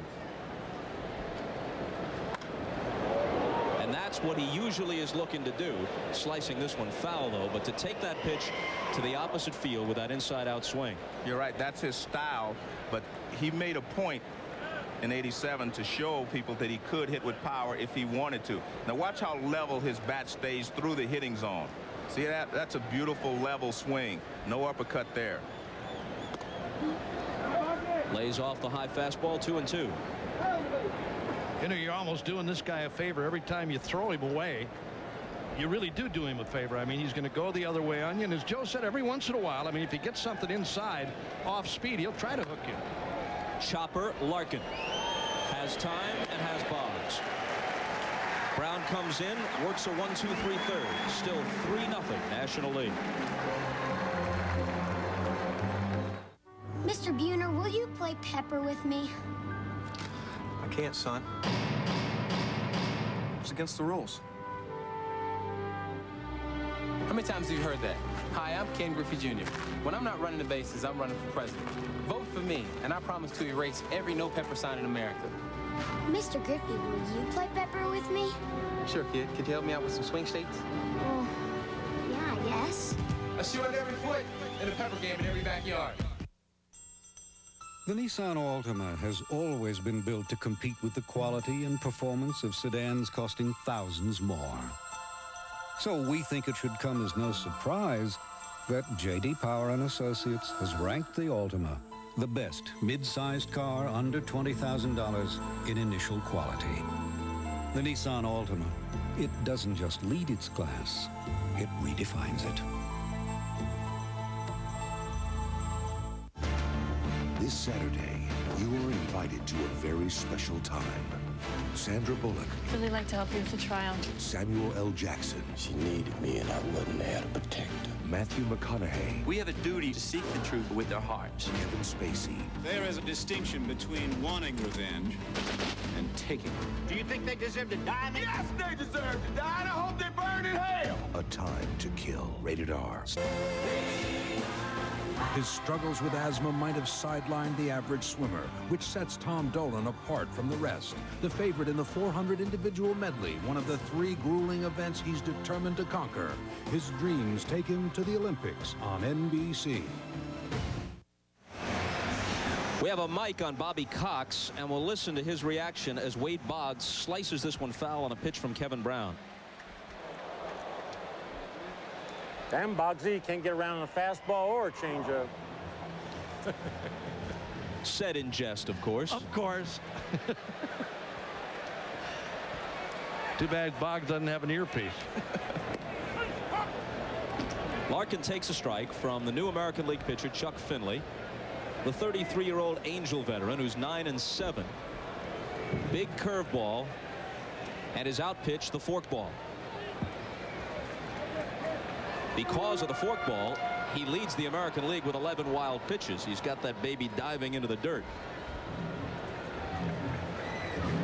Forkball or the splitter. I mean, if it gets away from you and it's one of those bouncers 2 feet in front of the plate, I mean, it eats you up. You know, when you look at the California Angels this year and where they are in the standings here at the break, disappointment to a lot of people. Bounced up the middle, and it's through. A leadoff hit for Larkin. When you look at Finley, one of the game's better pitchers, a 9-7 record and an ERA of almost 5, 4.95. If you haven't been following the game all season long, you might say, what's going on? The overall league ERA in the American League is 5.10. If that holds, it's the highest league ERA in either league in this century. That's how much offense there is all around baseball, especially in the American League, with more small ballparks and, of course, the DH. And a different approach, less emphasis on speed, more on power. That's the surprising thing about hitting today, Bob. Not only the long ball, everybody's talking about the long ball, the amount of home runs that are being hit. How about the batting averages of not only the big guys, the power hitters, but everybody? You're looking at guys hitting 35 and 40 home runs, hitting 340, 350. That's the thing. I mean, it's pitching overall. I mean, every once in a while, once out of maybe every 3-4 days, you're going to see somebody who you're going to have a tough time against. But those other 3 days, as Joe well knows, those are the guys you got to get well against. 2-0 pitch to Bonds, and Vaughn can't get this. He deflects it a bit. Larkin speeds around second, and they'll have runners at the corners on a pair of singles with nobody out to open the third. So the onslaught continues for the National League, already leading it 3-0. And Bob, in all 3 innings, the leadoff hitter has gotten on base for the National League. Now, this is Barry Bonds at his best and Barry Larkin at his best. Base hit to right field off the glove of Mo Vaughn. Now, Barry Larkin, a lot of guys would not be able to go to third on this, but he makes up his mind right there. He said, I'm going to third base, takes one look, and he's on his way to third base. And this is what the National League does best, first and third on base hits. Finley to McGriff, and there's a strike. Talking about all those numbers, those offensive numbers, you taking nothing away from the many great hitters in the game today. Something is out of whack. The game has been wrenched from its context. The circumstances in baseball today, and that's high, are making average hitters good, good hitters great, and great hitters historic. Well, Bob, you have to remember, every time you hit a long fly ball, if it hits off the wall and doesn't go out of the ballpark, it's still a base hit, whereas in the past those fly balls were caught, they were outs. So anything you hit now long becomes a base hit as well as extra bases. So it helps your batting average. 2-1 to McGriff. Piazza on deck. I think it's still the fact that out of a 4-game series, maybe a 3-game series, you may see one guy, and depending on the staff, 2 guys maybe, but that 3rd guy that you see on that 3rd day or 4th day, those are the guys that the good hitters really get well against. McGriff chases one outside the strike zone. It's 2-2, unless of course you're facing Freddie's team, the Braves, so deep. Well, that's what I'm saying, Bob. You know, there are those clubs that do have staffs that are pretty decent, and not to take a rip at any pitcher, but either you're a good starter, a very good starter, or you're one of those guys that's a mediocre starter. You know, you're going to be a 500 pitcher, and there's a lot of those around. The runner breaks from first, and McGriff grounds it foul at the plate. So Bonds has to come back. Doesn't necessarily make you a bad pitcher either. You have some pitchers, Joe, on some clubs that, you know, if a club is not a great hitting club, you're going to suffer as a pitcher. And here's an example in Finley that we talked about, a guy who's not having that great a year, but look at the offensive numbers from the whole California ball club. They're down. McGriff struck out his first time. Finley a quick throw to first and Bonds back.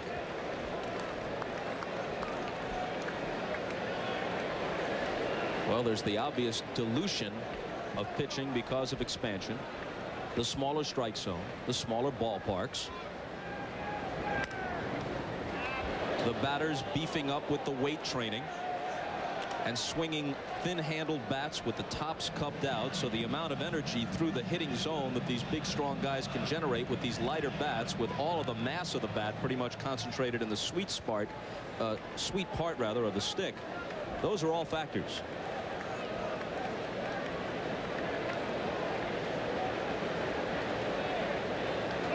Bonds goes again. Called strike 3. Throw from Rodriguez. He got him. He has thrown out almost half of those who have tried to steal against him, and this was the best possible scenario for the American League. McGriff fans for the 2nd time. Bonds is cut down, and Larkin holds 3rd. Not a good play, in my opinion, for Barry to try to steal with Rodriguez behind the plate and the left hand on the mound, because what you do is you take your team out of a possibility of a big inning. Even if McGriff was to strike out, you would still have Piazza up there hitting now with 1 down and runners at 1st and 3rd rather than 2 down and a runner at 3rd. This is a tough pitch to throw on, but you see why Rodriguez is one of the best throwers in baseball. Gets rid of the ball very quickly, even on a pitch low and in to the left-hander. I tell you, he's got a great arm. He really does. I mean, he loves to throw. A ball to Piazza. You know, we kid you a lot, Uke, but one thing you could really do was throw. You were a fine throwing catcher, and I know you like to watch Rodriguez. I really do, and I was going to say to Joe, who played with Ben so many years, who was a great thrower too, how many times you see a catcher take you out of a jam? Actually, as a catcher, you hope guys run. Here's another RBI for Piazza. This one gets in the gap and scoots to the wall. Larkin comes across. A double to go with the homer. 4-0 National League. And no one hits the ball harder than Mike Piazza. I remember the first time Tommy Lasorda brought him, he came to the big leagues, he told me one day, he said, Joe, this guy hits the ball harder than anybody on the ball club. And you see here, this is a routine single for a lot of hitters. But again, look how he just straightens up on that front leg, and it hits the ball so hard, it goes right through to the outfield wall. This is a normal single, but he hits it so hard that even Kenny Lofton cannot cut it off. So it's Bichette. Not the same hitter away from Coors Field. He is the poster boy for that ballpark. He's hitting over 400 at home, 263 on the road, 12 of his 17 homers at Coors Field, where the Rockies average better than 8 runs a game and on the road less than 4 runs a game. Here's a pretty good reason, if we could show this again, a pretty good reason why catchers today wear a helmet. Watch this and listen. I heard it. Watch the backswing. Pow. Ooh, I'm telling you, he got hit good. Now you're wearing a soft cap. That may put you down, I guarantee it. Although I didn't mind that once in a while. I got to be honest with you. Has him out in front again. 1-2. Let's watch it one more time. I heard this pop on the top of the helmet. Listen to this.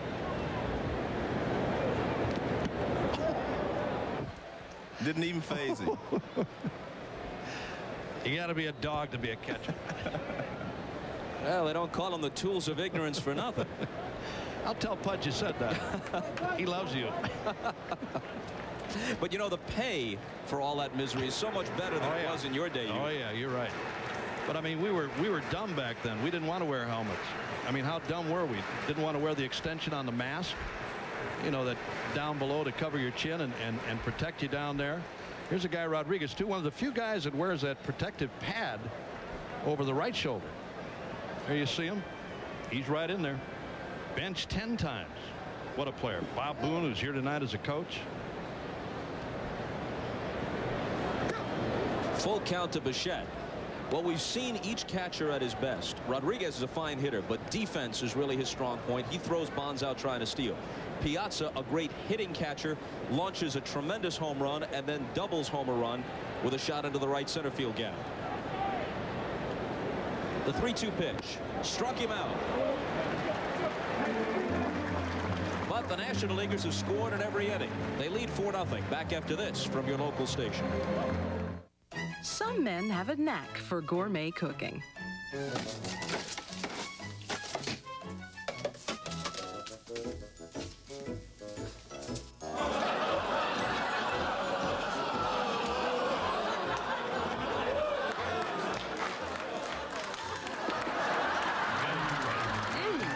Good coffee. Men behaving badly. Coming this fall to NBC. It's very earthy. Just for the thrill of it, just for the chill of it, just for the taste of it, just for the feel of it. Diet Coke, you're a piece of it. Diet Coke, this is a mix of it. Forget the rest of it, just for the taste of it. Diet Coke. 1, 2, 3.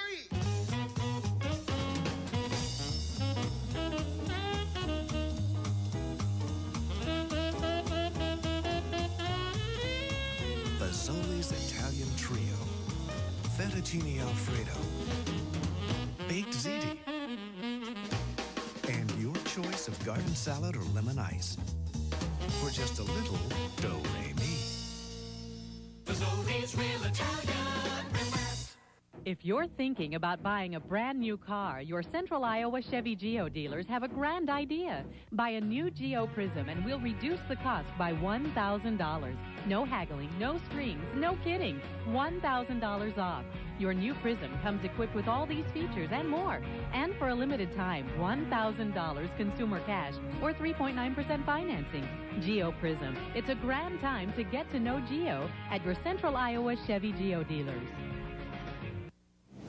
One thing that really bothers me a lot is when companies close their doors and ship their jobs overseas. But what bothers me the most about it is we give them tax breaks to do that. Well, that's wrong. I think workers deserve better than that. Now, I don't think we ought to give tax breaks to companies that close their doors and ship their jobs overseas. If a company stays here and provides jobs for our citizens, they ought to get a tax break. Right. But if you close your doors and take your jobs overseas, you ought to pay a tax penalty. Fighting for people, Iowa's Tom Harkin. The latest in the ongoing controversy over the Indianola mascot tonight following the game. Darkness has descended upon Philadelphia, and dark days as well for the Phillies. The last time they hosted the All-Star game back in '76, they were at the beginning of a run of 3 straight NL East championships and 4 in 5 years, capped by the World Championship in 1980. Had several players on the All-Star team. This year with injuries they're struggling. And Ricky Bottalico, the reliever, is their only representative. Perennial All-Stars like Dykstra and Dalton not only out for the year, but with their careers in jeopardy. The new pitcher is a familiar one, World Series hero Tom Glavine. And a new first baseman, too. Alomar, the switch hitter, bats right-handed against Glavine. Bagwell of the Astros replaces McGriff of the Braves at first base, and Freddie's troubles continue. 2 strikeouts tonight.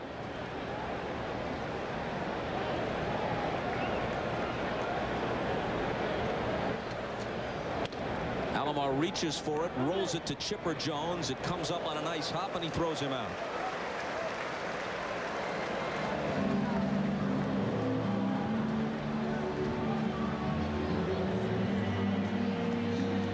Alomar continues to struggle, Bob. His average has dropped from 410, a high of 410, down into the 350s. But I guess that's happiness to be able to go over and still be hitting 350.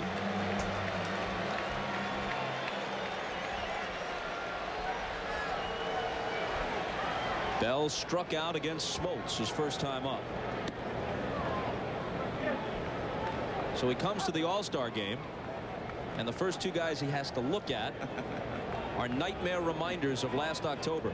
Smoltz and especially Glavine, who combined with Wohlers on the 1-hitter to end it in Game 6. And Glavine immediately starts to pitch him away, as he did last year in the World Series. Try to stay right on the outside corner, try to get ahead, and then throw a few changeups. The 2-0 is in there. Of course, Albert in Game 5 went outside with the pitch and took Maddox deep to the opposite field. I'm just going to say, Bob, you keep throwing him away. I mean, if it's something close off the outside corner, he'll make up his mind and go that way. He's got tremendous power all over. 3-1.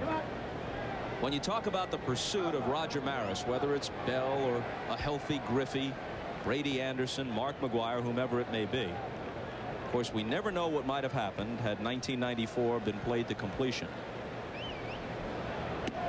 Full count. But this much can be said. Maris's record has now stood a year longer than Ruth's did. They sort of put Maris down because he did it in the first expansion year, but there have been 4 expansions since, and no one's even come close. The highest since Maris is 52. Fouled off. In truth, Ruth's record was challenged more often than Maris's. Greenberg hit 58. So did Fox. Wilson hit 56. Hack Wilson.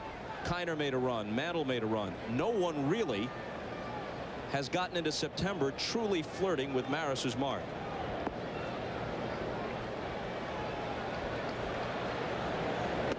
Struck him out. So Albert has gone down twice. And that delights fans everywhere outside Cleveland, it seems. Now here it is, a last fastball from Glavine to Bell that finished him up. And I'm surprised he took a couple of fastballs. Not so much the 3-0 pitch, but he took a 3-1 fastball. And then here's Glavine again around the outside corner with a little Taylor and strikes him out. Mo Vaughn had a ringing double into the right field corner his first time up against Smoltz.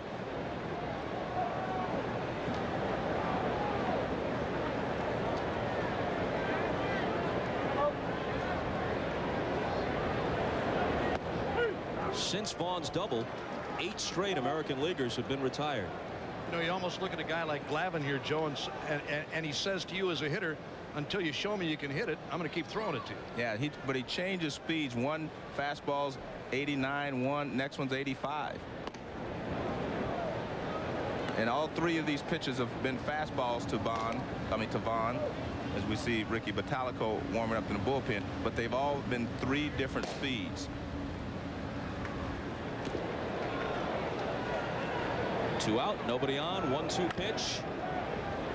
And it holds there. It's hard to imagine a better pitched game under pressure than the one Glavine turned in Game 6 of the World Series. They had been up 3-1.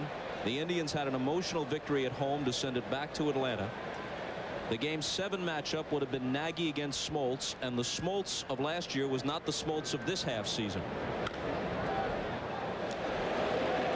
Biggio to Bagwell. A couple of Astros combined to take care of Vaughn, and it's another quick inning for the American League.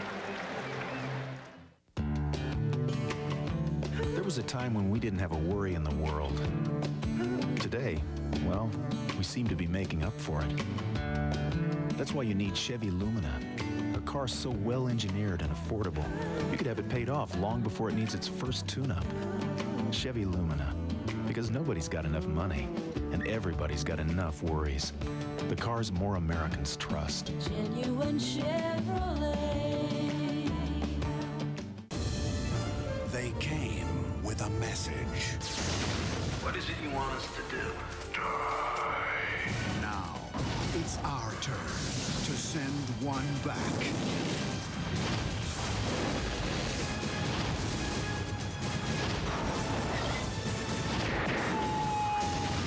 Independence Day. Welcome to Earth. Rated PG-13. At theaters now.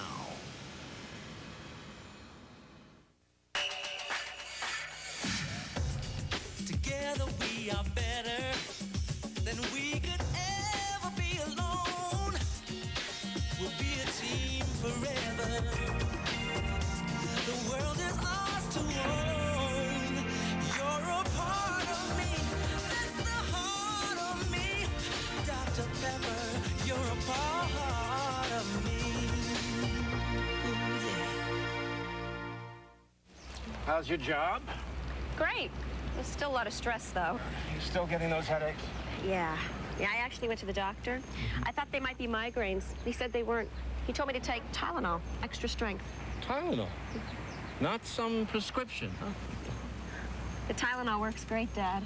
More than aspirin, more than ibuprofen. For headaches, doctors recommend Tylenol the most. You should have come to work for me, Julie. Oh, sure. No stress there. The 1996 All-Star Game is brought to you by Nike, who reminds you to say yes to Pepper and yes to Griffey in 96. By Genuine Chevrolet, the cars more Americans trust. By Texaco Clean System 3 gasolines. Add more life to your car. Take it to the star. And by Dr. Pepper and your local Dr. Pepper bottler. Dr. Pepper is just what the doctor ordered. Finley back to work. Chipper Jones, switch hitter. Turns around, bats right-handed, swings on the first one, hammers it to left, but Bell is right there for the catch. Tom Glavine worked a perfect fourth for the National League. Who's going to follow him to the mound? We'll let Bobby Cox tell you.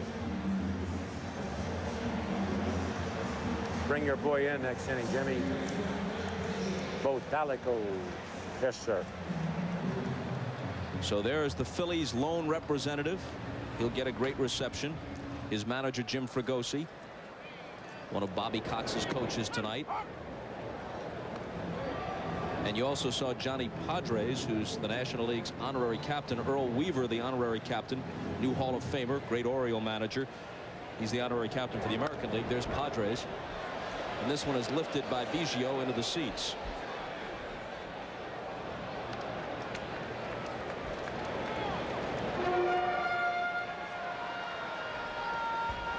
When they brought Bagwell into the game, along with Glavine, they hit Bagwell ninth, so he's next.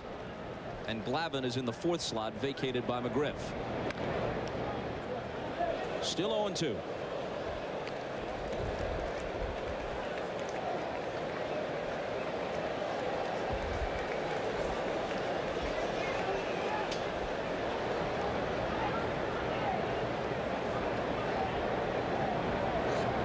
Struck him out. And we go to Jim Gray once more. All right, thank you, Bob. I'm now here with Vince Piazza, the very proud father of Mike Piazza. He has had these seats here in Veterans Stadium since it opened. Used to bring Mike all the time. Was Mike basically drafted number 1390 as a favor to you by Tommy Lasorda? That's correct. Yes. It's hard to believe that he had going that high in the draft. Or I should say that low in the draft. Yeah. How proud are you right now? Your son is homered. He has a double right now. He could be the MVP of this game. It's amazing. It's something that's hard to explain. I sit here in the last 4 years, watch what has happened and how he's developed, and I still can't accept it. It's just like a dream. I'm just thinking someday somebody's going to wake me up here shortly. Now you're very close with Tommy Lasorda. You spoke with Tommy today. He's got to be feeling better watching this. I was thinking that maybe this would be a heck of a remedy for him. Hopefully he'll recover soon and get back to what he was doing, because we all love him. Thank you, Vince. There are about 30 Piazzas who are here. This entire section is family. Back upstairs to you, Bob. And Bagwell swings and misses as we take it back from Jim Gray. What an interesting guy to watch hit. Yes, he is. He's had his left hand broken a couple of times. You see that pad over his left hand. That's to protect him because he takes a lot of fastballs inside. They pitch him in, and he dives in, and he's been hit on that left hand a lot of times. Look at that. I would think that would bother him, but he says it feels very comfortable now, and he's used to it. But, I mean, he has a great swing. He stays on the ball, and he drives the ball to all fields. Stance slightly open, very wide spread, uppercut swing. He does all those things, Bob, but he still hits very well, and he's a good RBI man. Watch his front foot on this next pitch. He actually brings it back. Most people stride forward. He strides backwards to get his body going and get his bat started. He is very unique, and again, he and Mike Piazza, very different from all the other hitters in this ball game. He will take that front foot and step back and not forward. And he fouls another Finley offering away. He is always, for the last 3 years, among the league leaders in 7 or 8 categories. And this despite hitting in the Astrodome, which is a little more hitter-friendly than it used to be, but it's certainly no Coors Field. Right, you're right. There's what you were talking about right there, Joe. You see that front foot fly back. He's the only guy that I know that does that. Well, Finley records a couple of strikeouts in the 4th. And this is the first inning in which the National League has been blank. They lead it 4-0. For cars that can benefit from higher octane, Frank, we're late. Texaco Clean System 3 Power Plus and Power Premium are formulated to clean your engine's intake valves, fuel injectors, and combustion chambers while you're driving. For smooth starts and sure acceleration, just give us 5 tanks, and we think you'll see a difference. A word of advice, though. Maybe you'd better leave the windows rolled up.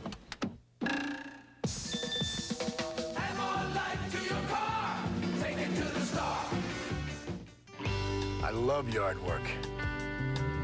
It's the difference between an easy out and a bad hop. An infield hit and a foul ball. Yeah, you've got to take care of your yard. True Value, official hardware store of Major League Baseball and yards everywhere. Hurry in for a Coleman Scratch and Win or Save game card. There are over 1 million chances to win or save on Coleman products like these. True Value. Help is just around the corner. Prison break, you. Who fled? See how they run. Stole $25 million from the Cuban mafia. Kill him. See how they fly. All right, I want half. Half! On July 19th. Oh, these people are trying to kill you. See how they fled. All right, half. That is it. We are even. No. Now we even. Fled. Rated R. Starts Friday, July 19th. Concentrate. Just concentrate. Think up the middle. This one's going right over the front desk. Introducing soft foam autograph bat and ball sets from Pizza Hut, featuring some of your favorite Major League players like Ken Griffey Jr. My fault. Get one set for $5.99. I was safe. Out. Safe. Junior, bedtime. We've got a game tomorrow. Do I have to? Oh, man. Pizza Hut, you'll love the stuff we're made of. He did it. Michael Jordan, Johnny Bench, and the best golfers from sports and entertainment hit the links. The Isuzu Celebrity Golf Championship this weekend on NBC.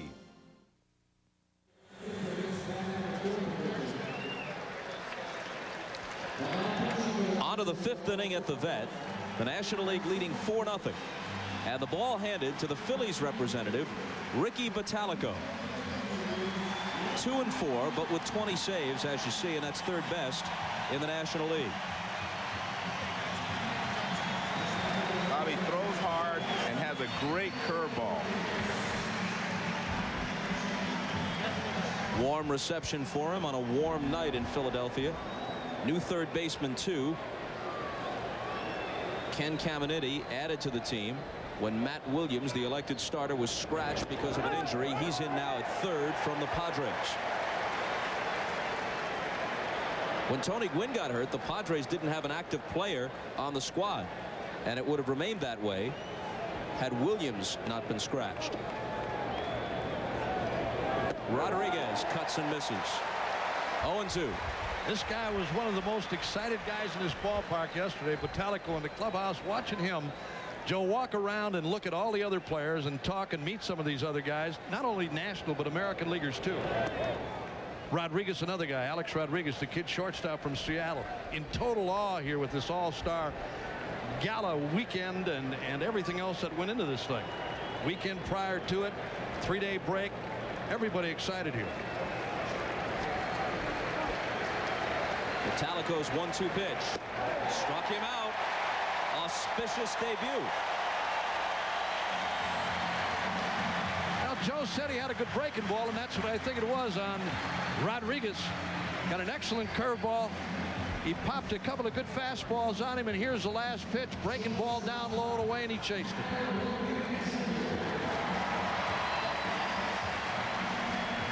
You can see the very tight spin on that breaking ball. That makes it very tough for the hitter to pick it out. So now Ripken, who lined to left his first time up. You know, it seems odd to say of Ripken, who represents reliability and consistency. But as a hitter, he's very streaky. Yes. He had a great June, but he goes through protracted slumps and then turns it up. But I feel like, Bob, that no matter what you say about it, the streak doesn't affect him. As a middle infielder, if you play as many games as he does, there are going to be spells where you're down mentally, and then you get back up. Then you're down physically, and then you get back up. Doesn't catch up with a 2-0 pitch. He made a dramatic change in his hitting style, too, Bob. I mean, he used to have that bat way up on top. Now you see where it is. It's almost resting on his shoulder. He's dropped his hands. Anything upstairs, I mean, he's going to have to bring it back up and then start that way. But he used to carry that bat way up on top. 2-2. And there you see another example of not being able to pick up the spin on Metallico's ball. This looked like another fastball, and it just breaks sharply down and away, and you see Ripken cannot hold up. And Metallico just, look at that. That's tighter spin than the one he struck Rodriguez out with. Misses with that one, full count to Ripken, the two-time American League MVP, the 1991 All-Star MVP when the game was played in Toronto.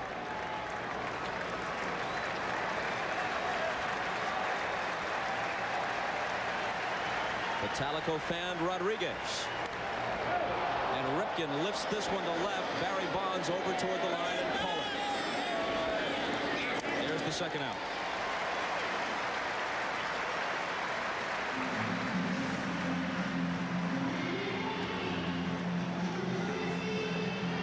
As Brady Anderson steps in with the 30 home runs, to finish up a thought from earlier, Joe, all the factors cited for the explosion in offense, but one that I think is overlooked is this. You've gone from 4-man to 5-man rotations. So right there you can make a case that the pitching has to be 20% worse. Correct. Plus, starters used to pitch, even average starters, double-digit complete games. Hit the third, Caminiti knocks it down and then has no play as Anderson is aboard with 2 out. The Bob Gibsons, the Koufaxes, the Marichals, the Spahns, they were between 20 and 30 complete games every year. Now here it is again, that little slicing bouncer hit by Anderson kind of handcuffed Caminiti, a ball that he should have made the play on. If he picks it up there, he has no chance. Anderson's got good speed. Now Jay Buhner will come to the plate as a pinch hitter. 23 home runs for him and an average of 285. Hit 40 a year ago. So in addition to fewer complete games and a 5-man rotation, the closer now will only pitch the 9th inning with a lead. You figure out how many innings are being pitched by inferior pitchers when the average start lasts 5.8 innings in 1996. Who's pitching the 6th, 7th, and 8th inning? Unless you got a Mariano Rivera, you've got a guy out there that these hitters are feasting on. But you mentioned Mariano Rivera. He's the exception to the rule. The rest of the guys are more mop-up men than anything else. And when they bring that guy in New York, Rivera, I mean, he's a very hard thrower. And then you've got Wetland to follow him, who doesn't throw the ball all that badly either, with a good breaking pitch to go with it. I mean, that's a great 1-2 punch. When they had Righetti and Ron Davis there, Bob, it's similar to that situation. Yeah, Davis is a setup man. Anderson is running. Buhner lines it to center, but Johnson with the speed gets there for the catch.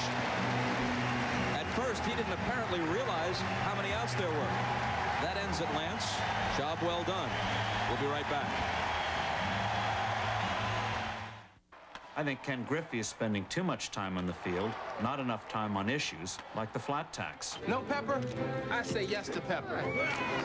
Look, pepper was outlawed for a reason. It tears up the turf. You know how big this thing was? Look at this. Pepper ban, and right under there, Korean War ends. The man don't want you to play pepper. You gonna listen to the man? If you outlaw pepper, only outlaws will play pepper. So where does the candidate stand on real issues, like the flat tax? I mean, if they're so smart in Washington, why don't they have a baseball team? Baseball without pepper is like baseball without baseballs. Hey, anyone can champion pepper. It takes a real man to champion the flat tax. It's pepper that people want. They don't care about the minimum wage, the flat tax. They want pepper, and they want it now. Pepper to the people, man. Land of the free? Why can't I play pepper? Jefferson should have said life, liberty, pepper in the pursuit of happiness, but it just didn't sound right. But that's what they meant to say. I know that. And where does this moose stand on the flat tax? Like a rock, I was strong as I could be. Like a rock, nothing ever got to me.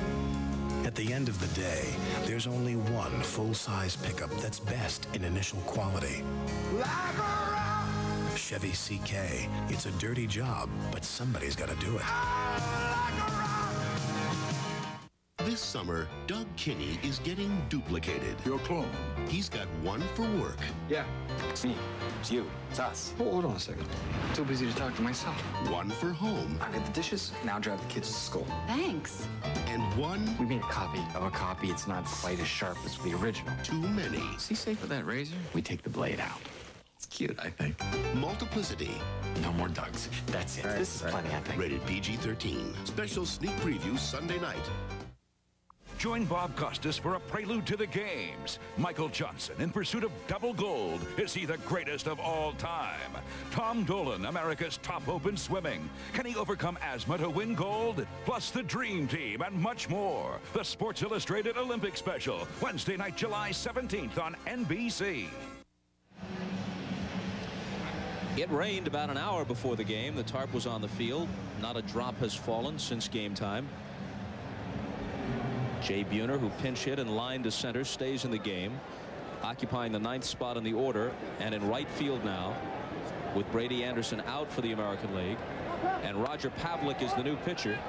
Lance Johnson facing him, fouls the first pitch off. Pavlik of the Rangers is 11-2 with an ERA of 4.82. He leads the majors with 6 complete games.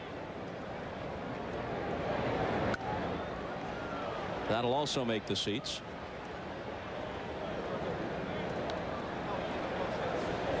Bottom of the 5th. 4-0 National League. Top of the order for them. Johnson, Larkin, Bonds.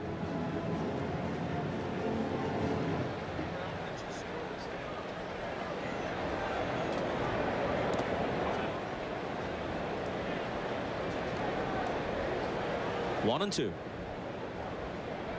Getting back to what you were talking about a moment ago, Bob and Joe, I don't know where this quality start idea came from, but as you were talking about, hit to right center field. They better cut it off with Johnson running, and Buhner does. So Johnson's now 2 for 3, a leadoff single here, and we check again with Jim Gray. Okay, thank you, Bob. I'm now joined by the starting pitcher, John Smoltz. John went a couple of innings tonight. 1989, you got the loss. Now you have a chance to win this ball game. You were 14-1. Now you've lost 3 games in a row. Did you correct it tonight, and was there something wrong? Yeah, actually, my last side session, I was throwing more stiff-wristed, and I'm a loose-type pitcher with my fastball. It tends to give a little bit of hop to it, and I corrected it, and it would have been nice to go a little bit more in 2 innings, but I'll take it, and hopefully we can hang on. Barry Larkin at the plate. Let me ask you this, as we have a stolen base. out there right now by Johnson. Let me ask you, John, would you have liked to have gone longer, and could you have worked some more kinks out? Yeah, that's the big thing. You know, you can work things out on the side, and even in my last game, I would have loved to have gone more innings just to work things out in a game situation. And the first 2 innings, I didn't like the way I started with giving up a single and a double, but after that, it was great. Now, Greg Maddux pitched today with you in practice. You said he had some problems. Is there going to be a problem with him, and might he not be able to get back into the starting rotation with his injured toe? No, it's just a little sore dragging, and the more he does it, the more he works, the more sore it's going to be, so he'll be fine next start. John, congratulations. Great outing. All right, thanks a lot. Let's go back upstairs to Bob. Jim, thanks. Larkin flying out to Buhner and right. Johnson holding second after the steal, and Bob Uecker to finish his thought. Well, I was talking about quality starts. I don't know who came up with the idea of 6 innings being a quality start, because years ago, I mean, that was what your contract, I should say, was predicated on the next year. I mean, that was a big item. How many games you finished, how many innings you pitched. Those guys like the Perrys and Gibsons and Maloney's, Joe, that pitched the 250, 260 innings every year, man, it was unbelievable. But today, 6 innings and it's bullpen time.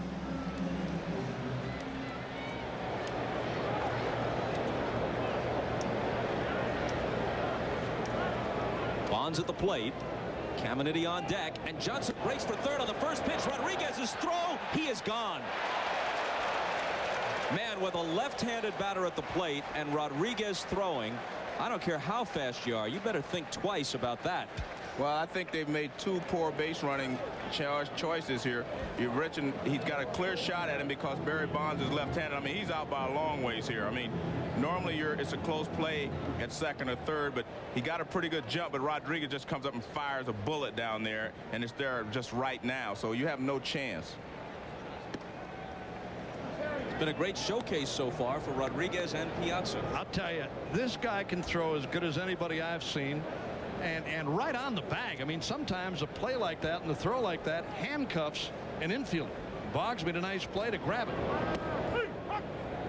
I have to say that he really reminds me of Johnny Bench. Johnny Bench had a great throwing arm, and he got rid of the ball very quickly, and Rodriguez does the same. Joe, how many times did you go to cover a bag at second and get handcuffed on a low throw? A lot of times. I mean, not a throw in the dirt. I mean, just a throw right on the bag would handcuff you. 3 balls and a strike to Bonds, and another look. Watch how quickly he gets rid of the ball. See, he does not take an extra step. He just straightens up and fires.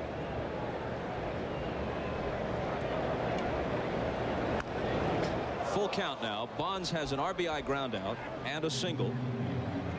Came into the game hitting .301. He was sizzling in April, had 11 home runs in the season's first month. He's at 23 at the All-Star break.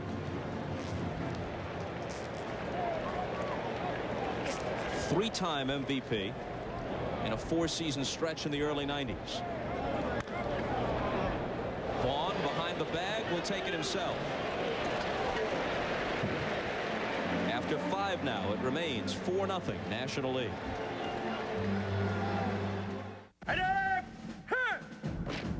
During a surprise inspection of your barracks this afternoon, I found this. I want the soldier who belongs to this spear to step forward. Now, what's the matter? Do you miss your precious Rocky Mountains? Dipping your tootsies into an ice-cold Rocky Mountain stream, fraternizing with some snow bunny? Do you, Kowalski? I want to know whose beer this is right now. It's my beer, Sergeant. You put this beer here? I certainly did, and I checked on it. I wasn't gonna take it, sir. I'll bet. No, really, look, it's still cold. You're right. Now, what'd you do with my pretzels? Well, don't just stand there. Find the General's pretzels. I think I did it. The experiment was a success. Who'd be interested in this technology? Cheap, abundant energy? Who wouldn't? Until someone terminated the project. Now, the only survivors. Someone's setting us up. Have become the only suspects. So we can't trust anyone. From the director of The Fugitive. The best I can! Keanu Reeves, Morgan Freeman. Chain Reaction. Rated PG-13. August 2nd only in theaters. Now batting, Ken Griffey Jr. Oh, boy, Griffey takes a close one. I feel a lot of love in the park today. What makes Ken Griffey so sweet? You know, you should smile more. It's gotta be the sweet-tasted cereal, Honey Frosted Wheaties. Frosted Flakes kicked with Wheaties energy for a grand slam taste. Hey! A little club soda, take that right out. Honey Frosted Wheaties, it's sweet energy. 15th and final All-Star appearance for the 13-time Gold Glove winner Ozzie Smith. At age 41, he has finally had to surrender to time. This is his last season. He's announced his retirement, and we talked to him about it yesterday. Well, you know, you always have that feeling of not wanting to hang it up when you've done it this long. But we all reached that point, and I think that you have to get it squared away in your heart first. And I've been able to do that. It wasn't easy, you know, because it's been a gradual thing that's happened over the last 4 or 5 years. But I've been able to come to grips with that within my heart, and I know that this is the right time. So Ozzie's in the game at short. Larkin's out. There's a new left fielder. It's Ellis Burks from the Rockies, the former Red Sox. Barry Bonds is out. And a new pitcher, Pedro Martinez from the Expos. And Martinez has a very good fastball. He moves it around very well, and an excellent changeup. And he's the brother of Ramon Martinez of the Los Angeles Dodgers. With 3 changes, Bobby Cox can put these new players almost anywhere. So if you're scoring at home, stop and just enjoy the game. Because at this point, our own scorecards look like some sort of hieroglyphics. Mine's gone. Here's Lofton against Martinez. Single, stole a base, fly to deep center. We're in the 6th, 4-0 National League. Another base hit for Lofton. Well, you can tell this guy loves the stage, Uecker. He really does, and he's a big-time player. I mean, when it happens, when he's on, he's on. And as we were talking earlier in the game, tagging up in situations where normally you don't tag up and try to advance another base, he does it. But he's got the blinding speed. He's got power every once in a while, but as you said, he's a primetime guy. He loves it. They're losing about it. He'll tell you. They're losing 4-0, but it wouldn't surprise me to see him run. Oh yeah, you know, and I'm for it. In a game like this, it's an all-star game. I know the Nationals want to beat the Americans. It's a big deal. The National League's won twice in a row now. But with a guy like Lofton and the way Piazza's been throwing, wouldn't bother me to see him run. And besides, it's only the 6th inning. It's not like we're going down the stretch. They have plenty of time. You pick up one here, one there, and you can get yourself back in the ball game. You do not have to always wait for the big inning when you're trailing 4-0. A ball and a strike to Boggs, who's 0 for 2. There he goes. And the pitch is hit in the air to left. An immediate chance for Ellis Burks, who makes the catch, and Lofton retreats. This guy, Pedro Martinez, has tremendous stuff. When you talk about a guy with no-hit stuff, you're speaking literally in his case. He pitched the near-perfect game, actually 9 perfect innings against San Diego. Won the game 1-0, but Bip Roberts got a base hit in the bottom of the 10th, and they took him out of the game. But he can be overpowering. He's a strikeout and inning guy. Well, and he also is an intimidator, Bob. He will come up and in. He will pitch you inside, and he will change speeds. But I think that's great. I mean, I think he's one of the quality pitchers in all of the major leagues.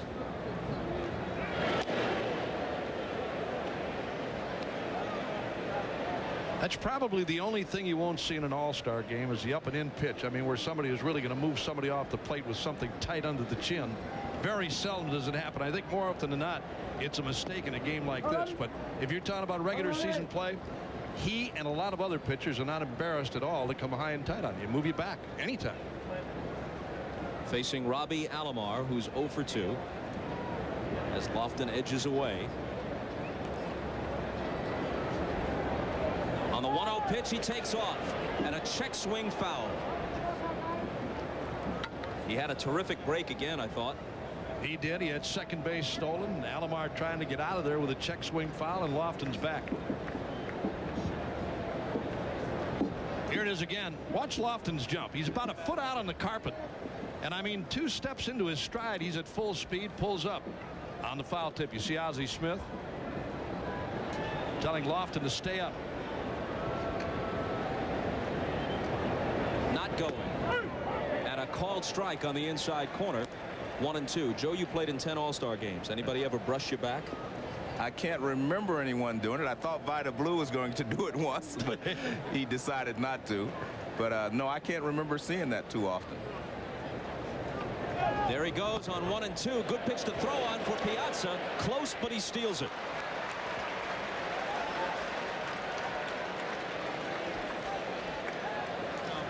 Well, he got a good jump on Martinez. Martinez has a big leg kick. See how high he lifts his front leg? That gives the base stealer plenty of time to run. Lofton actually slows down because he knows he has it. And really, not a bad throw there by Piazza, but no chance. You see, he knows right away he's got it because he got a great jump. And they nearly pick him off. And that's a patented Ozzie Smith play. Ozzie Smith, you still second base. He kind of starts to talk to you and walks over towards you, and then he tries to pick you off. And that's exactly what he did. I was watching him talk to Lofton, and then he tries to pick him off. He tries to block him off the bag, as you can see there. But that's what Ozzie Smith does quite often. 2-2 pitch. Chopper. Ozzie in between. Quick throw. Safe. Alomar beat it. That is not the Ozzie Smith of old. Ozzie Smith of old would have charged that ball, even though it was going to be a difficult play. Now, see, he waits on it. Ozzie Smith does not have the arm that you can stay back and wait on a ball, and you can see the hustle of Roberto Alomar beats it out. Ozzie Smith normally comes and get that ball on the short hop, but when he waits, he loses Alomar at first base. No one has ever played shortstop regularly in the major leagues past the age of 40. Ozzie is 41. And he'll be in Cooperstown in 5 or 6 years. Albert Bell with the American League now having a chance to get back into it with one swing. First and third, one out, top of the 6th. They trail 4-0. And one more, that no one has ever played it as long as Ozzie or as well as Ozzie. Is he the best you ever saw? The best.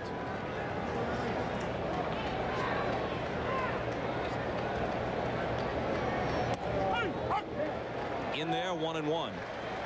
This is an unusual Albert Bell we're seeing tonight, Bob. He is usually an aggressive hitter, an aggressive person. But tonight I see him taking a lot of pitches. He took a couple of 2-0 and 3-1 pitches from Glavine and struck out. I see him take a fastball here from Martinez. He is normally up there to swing the bat.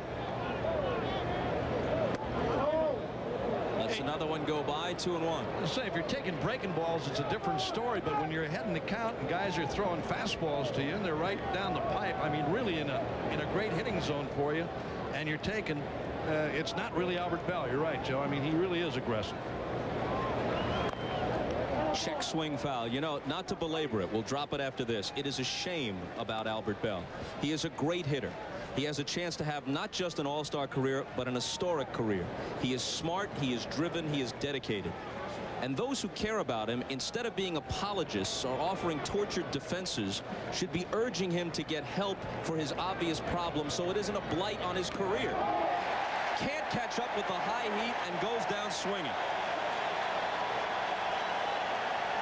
That's just what it was for Martinez, a fastball upstairs out of the strike zone. And I mean, you got to be awfully quick up there. He got the hat trick, Joe. That's his 3rd strikeout. And this is Martinez at his best. When he gets ahead of you, he will get you to chase the fastball up and out of the strike zone or the changeup out of the strike zone. So now Vaughn. Bell striking out for the 3rd time and leaving 2 men stranded.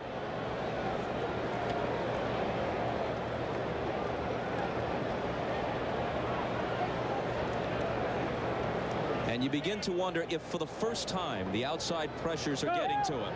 The runner breaks from first. Vaughn taps it toward the middle. Ozzie over on the second base side of the bag to throw him out. So they leave 2 and they can't break through after 5.5. Still 4-0. America's pastime. The smell of the grass. The roar of the crowd. But this year, one man will change the way we see the game forever. If that pitcher goes easy on you, I'm going to get your kids. I'm telling you, he's in the stadium. What do you want from me? I want every time they think of you, they're going to think of me. The Fan, rated R, at theaters August 16th. Wendy's crispy chicken nuggets are all white meat, and now you get 5 for only 99 cents. I see a lot of you getting them for your kids. Then I see you eating their nuggets when they're not looking. Come on, buy your own. Get 5 Wendy's chicken nuggets now, just 99 cents every day. These days, it seems we have more and more on our minds, which means we have more and more to forget about. Hey, we could all use a car like Chevy Cavalier. If you're low on oil, it reminds you. If you leave your dome light on, it remembers to turn it off. Heck, even if you forget to lock your doors, you're still protected by Cavalier's theft deterrent system. We've all got enough on our minds. We need a car we can afford and forget about. Genuine Chevrolet. The cars more Americans trust. It's a given. It's the way it makes you feel. It's the lift that you get. It's a rhythm in your step. Cause it's cool and it's wonderful and it's lemon and lime. It's an up thing. It's an up thing. There's this college team I practice with to stay in shape. Each one is out to prove that they can hit the Rhine Express. I'm out to prove they can't. Right there. After a day of fastballs, it's Advil for me. Nothing has shown me that it works better or lasts longer than Advil. For sore muscles, more doctors recommend Advil than any other pain reliever. I love that sound. Advil, advanced medicine for pain. Some men know how to greet a lady. Hi, I'm Michelle. Oh, hello. Men behaving badly, coming this fall to NBC. Welcome back to Veterans Stadium in Philadelphia. I'm Jim Gray. I'm now joined by the American League manager and Indian skipper, Mike Hargrove. Mike, you're down 4-0 now. What magic do you have? How are you going to pull this one out? We're going to punt. I think that's what we're planning on doing. We just keep going at them. We had our chances last inning. Really, the best chance we had Bell and Mo Vaughn at the plate with 2 men on. Didn't get the job done. What really hurt us early in the ball game, Lofton got a base hit, stole second. We didn't get him over, didn't get him in. And then the next inning, we had a leadoff double by Mo Vaughn and didn't do the same thing, and it cost us. And we're down by 4 now. So we just keep coming at him. We've got some guys that can swing the bat. We just need to start doing that. Caminiti at the plate. Let me ask you. We asked Bobby Cox, was it more important to get everybody in the game or to win? He said to get everybody in the game. Your thoughts on that? No, I think that's, I think everybody comes here to see the All-Stars. I don't want to say the game is secondary, because it's not. And we're playing to win just like Bobby's playing to win. But we want to get the guys in the game. They deserve to be in the game. They're all having good years, and they deserve the recognition. And they deserve the pleasure of being able to get in there and swing the bat or make a play. Do you get nervous during this game, or is this truly a vacation kind of game? As Caminiti just tagged one, and that ball is out of here. And with that, we'll go back to Bob Costas, because all of a sudden now we have a 5-0 lead. Bob. Jimmy, stay right there. Ask Mike Hargrove if that made him nervous. Yes. Now Jim is acting as the interpreter. I was asking you if you were nervous during this whole thing. Caminiti hits a home run. Does this game make you nervous, or is it truly a vacation kind of game? Well, I think anytime that you get into competition, especially one that's got the national spotlight, you get a little nervous. I think you should get nervous. If you don't, then you're brain dead and you need to do something else. So, yeah, you get a little nervous, but once you get into the game, you get into the flow of things, you settle down and do your job, and it becomes a lot of fun. You can't get as aggravated with a reporter asking you questions when a guy hits a home run, can you? No, not now. Thanks, Mike. Back to you, Bob Costas. So Ken Caminiti, the switch-hitting veteran, a late addition to the All-Star roster, in his first at-bat in this game, wallops one out of here. The guy at the plate now, Piazza, connected earlier, and it's 5-0. Roger Pavlik, the victim on that one.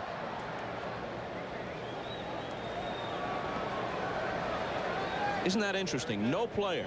Think of all the great ones through the years. 60-plus years of the All-Star game. None of them ever had 3 extra base hits in a game. Piazza has a homer and a double. This is his third at-bat. In a way, it's hard to understand, Bob, but on the other side, you've got guys who only play maybe 3-4 innings, maybe don't get enough ABs to really take a whack at it.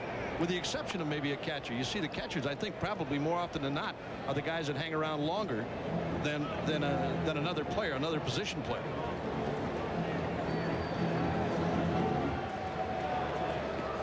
Caminiti with Smith and Smoltz. Smoltz stands to be the winner. National League up 5-zip.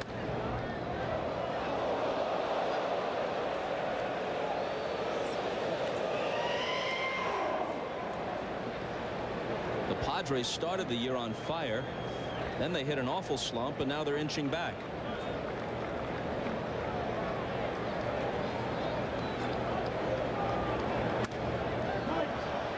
Still 1-2 to Piazza. And let's look back at the ball Caminiti tag. Well, Ken Caminiti is very strong, and you can see here he gets the barrel out. I mean, he knows right away that ball is gone. It's an upper deck shot. And Piazza goes down swinging. First time he's been retired tonight. If you're Caminiti, you couldn't ask for the ball in a better spot. Exactly. Fastball, middle of the plate in, and he turned on it. And then Pavlik comes back with a changeup to retire Piazza. Hey, wait a minute, Uecker. They just brought the Philly pretzels into the booth. If the cheesesteak comes next, it's a great night no matter how the game turns out. They got the hoagies here. They got it all here. This is heaven up here. You got to have the hot mustard, though, to put on the pretzels. Oh, yeah. Here. Or spoil mustard's the same. Bichette's 0 for 2. You played here, didn't you? You had half of your lifetime 14 home runs in 1966 for the Phillies. Yeah. Everyone a game winner. And again, I had a tough time getting in here, as a matter of fact. I'm telling you, man, some people just don't forget. You know, I thought it was really a nice touch on the part of the Phillies to let you, for old time's sake, go down and litter the bullpen with pass balls before the game. That felt good. It really did. Putting on the Philly Fanatic uniform again. I love that guy. 1-2 to Bichette. New right side of the infield for the American League, which we'll get to in a minute. Like right now, Knobloch, the Major League's leading hitter, Chuck Knobloch of the Twins, who's hitting .370, replaces Robbie Alomar at second base. And Mark McGwire, with 28 home runs after missing the first month of the season, is at first base, and Mo Vaughn is out. The 1-2 pitch.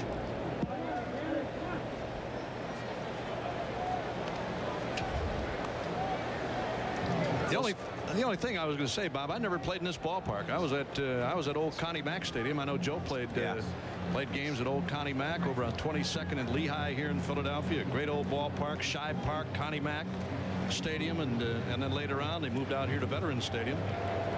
Matter of fact, they're talking about building a new ballpark here in Philadelphia too, just for baseball. Bichette goes the opposite way. Chasing it is Buhner. He can't get there. One bounce against the wall, and Bichette heading for second and in with a double.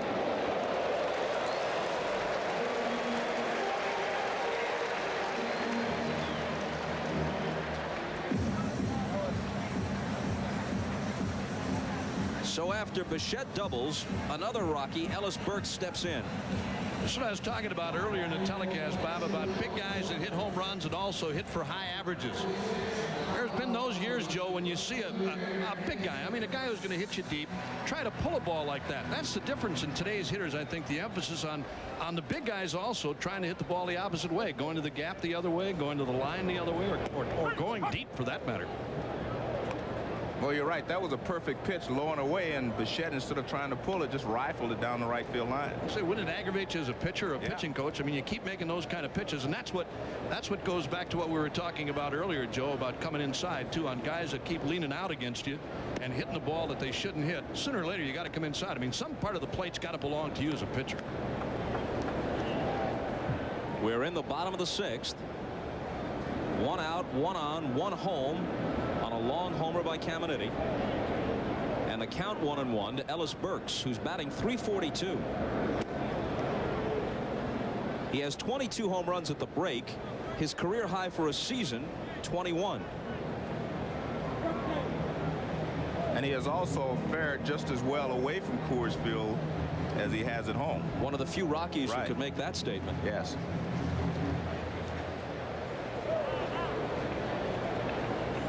Pavlik's 1-2 pitch. A swing and a miss, but Rodriguez can't find it, and Burks heads for first as Bichette takes third on the strikeout.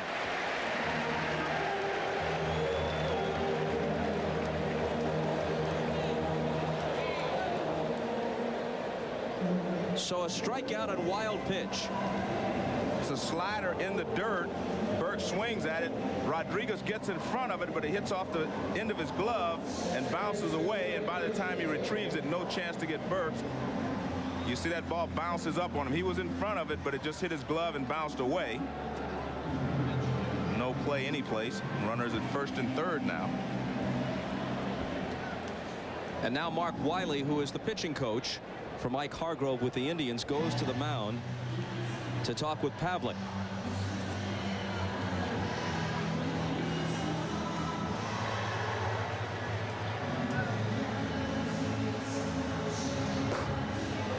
There's Troy Percival, one of a very few guys who doesn't just throw in the 90s, but on a good night and maybe with a generous radar gun will hit triple digits. Well, he's got a very good fastball, live fastball as well.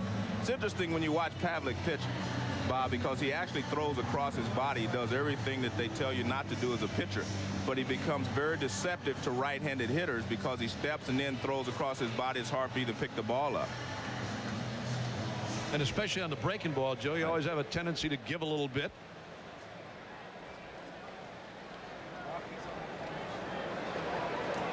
Biggio for his third at-bat, grounded out, struck out. First and third, one down. Infield looks for the double play. And it's hit toward the hole. Ripken to his right, gets the force onto first. No, Biggio beats it. And another run comes across. Well, it was a good attempt at a double play by Ripken and Knobloch. Ripken got the ball to him as quick as possible. Knobloch turned it quickly, but Biggio gets down the line well. Plus, this ball is not hit in the double play lane, as we call it, near the bag. You see, Knobloch does the turn at second base about as well as you can make it. Here again, watch, see, the ball is toward the hole. Ripken gets rid of it. Quick turn at second by Knobloch, but just not in time.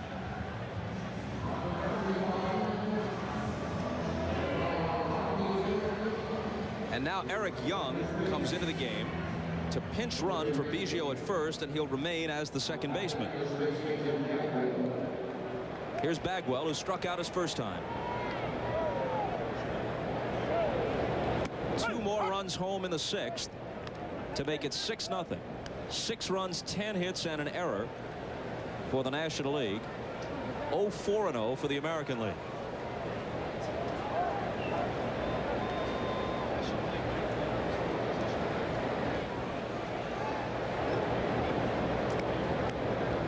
Boy, there's the long and short of it. McGuire looking like a tight end, and Eric Young only about 5'8", 5'9". And he has really developed into a fine player, Bob. Eric Young, that is. Bagwell rolls one to third. Here's Boggs, goes the short way to Knobloch covering. And finally, they're out of the 6th, but 2 more to make it 6-0. And we're back after these words from your local station. Some men take naturally to starting a family. I dreamt I was pregnant. Come on, let's not overanalyze this dream. Maybe you were just really fat in it. Right, it's one of the off-limits subjects. Okay, want to talk about babies? Let's talk about babies. It's not as if we've never discussed this. Kevin, staring at a dot on a stick while you scream, "Please, God, don't make it pink," is not a discussion. Men behaving badly, coming this fall to NBC. It's the controversy that wouldn't go away. Tonight's the last chance for the Indianola Mascot Committee to make a decision. On News Center 13 at 10 tonight. You never thought it would happen. But after all these years, the Doughboy's packing his bag. And I'm taking it to the bread aisle. Introducing Pillsbury sliced bread. All that fresh, homemade Pillsbury taste. It's in the bag. Why, he's even managed to pack in all the fiber of 100% whole wheat bread. So try new Pillsbury sliced bread. I've got this bread thing all wrapped up. Phew, that foot odor. I can't take it anymore. But can anything stop it? This will. Odor Eaters Insoles. Now, its powerful charcoal formula contains genuine Arm & Hammer baking soda. Look, foot odor is caused by sweaty acid, and now Odor Eaters actually neutralizes odor-causing acid. These Dr. Scholl's can't. Finally, no more foot odor. And I thought it was hopeless. Only Odor Eaters Insoles. Stop foot odor with Arm & Hammer baking soda.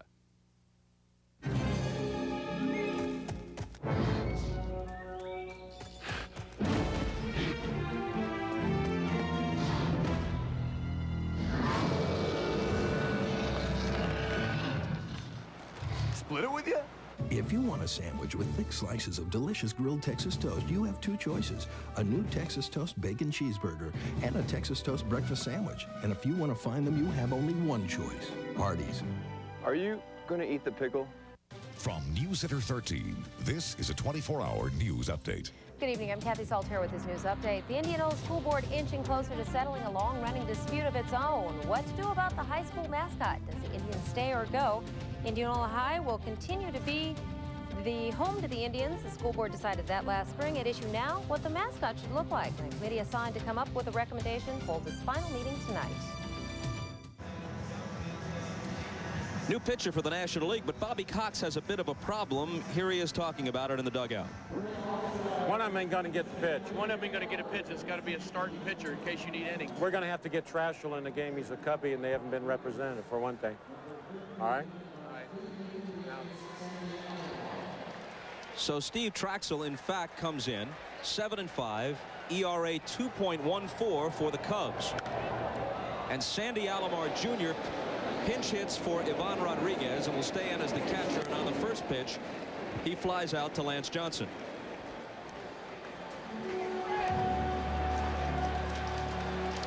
And as you all know, the Budweiser blimp has joined us tonight. Bud 1, illuminated from the inside, providing a view of the vet from overhead and downtown Philadelphia.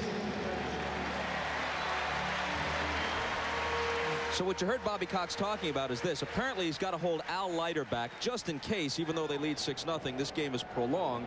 He can't have a guy who's used to being a closer and working just one inning as his last pitcher. And it's obvious that Greg Maddux is not going to pitch at all tonight. He injured his toe when he fouled a bunt down off it a few days ago. So he's got Wohlers and Worrell left. And he's got Traxel in the game facing Ripken. And the makeup of the two teams was completely different, Bob. The American League had 4 starters and 5 closers on their staff. National League had 7 starters with 3 closers. The pitch to Cal, who's 0 for 2. In case you're just joining us, a weird situation before the game in which Cal sustained a broken nose. Hit sharply to short. One future Hall of Fame shortstop throws out the other as Smith takes care of Ripken. Roberto Hernandez of the White Sox inadvertently, as he slipped coming down off the platform where they took the team picture, flailed out with his left arm. Watch this. There's Hernandez in between Joe Carter and Ripken, and he's going to catch Cal flush on the nose. And that wasn't a love tap either. Blood was spurting.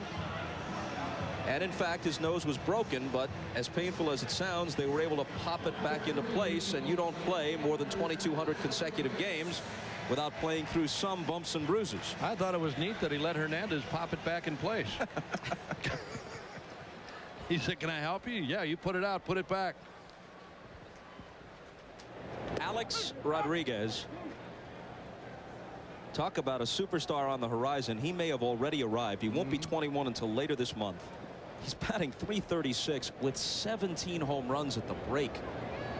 And you can tell that his body hasn't filled out yet. He's going to get bigger and stronger. I tell you, it's filled out over what he brought to the big leagues last year, Bob. Tall, lanky kid a year ago when the Mariners brought him up.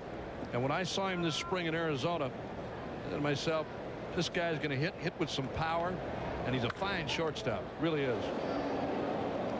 Right field, over near the line, and a nice play there. A very nice play by Gary Sheffield, the new right fielder. gauging how much room he had, and he made use of every last inch, and then in a nice gesture tosses the ball to a fan as an all-star souvenir. Stretch time in Philly, 6-0.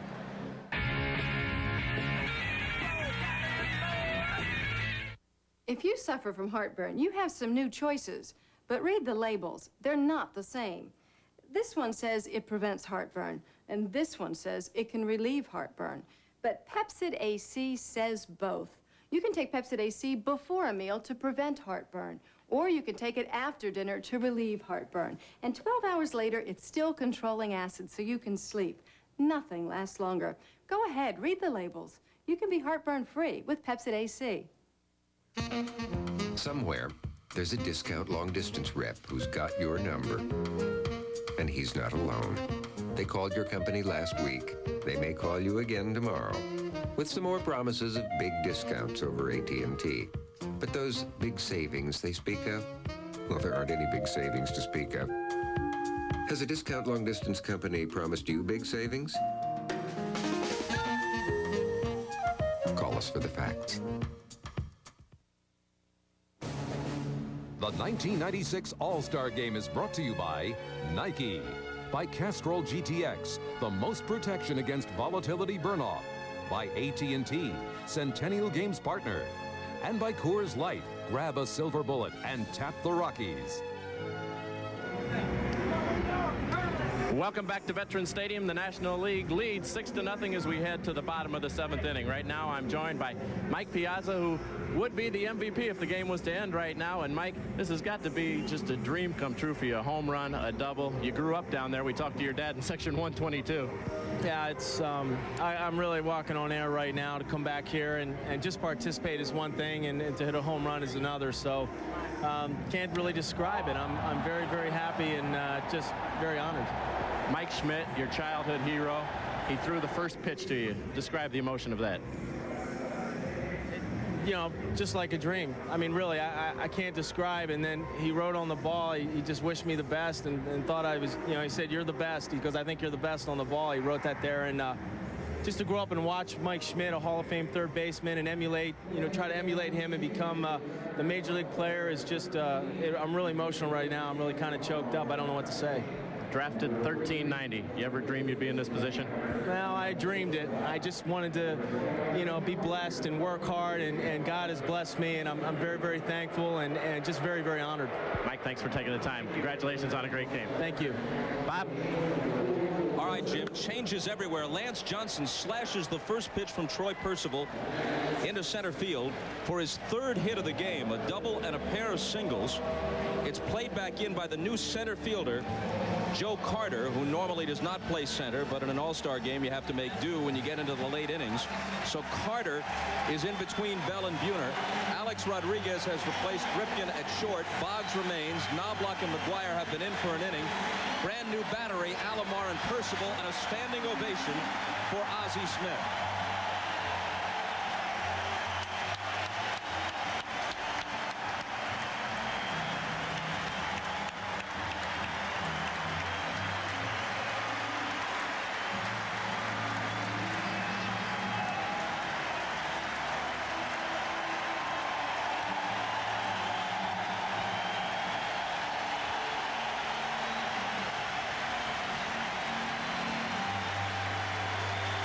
He can hit.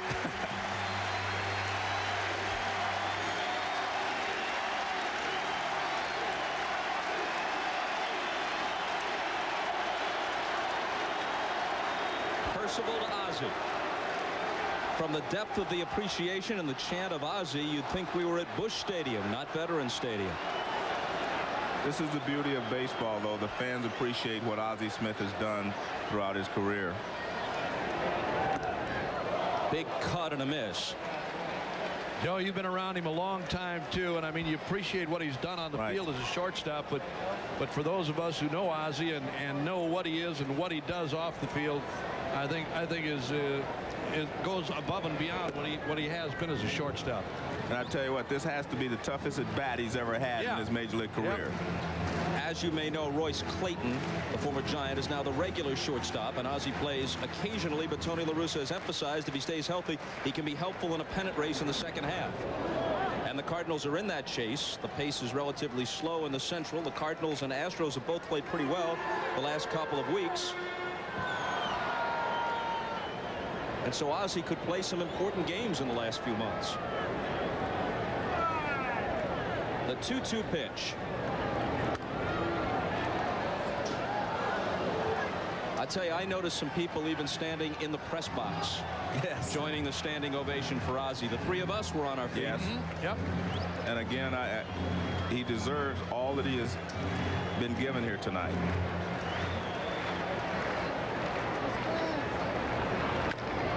And a chopper towards second. Knobloch looks at second but goes to first to retire Ozzie, with Johnson moving up.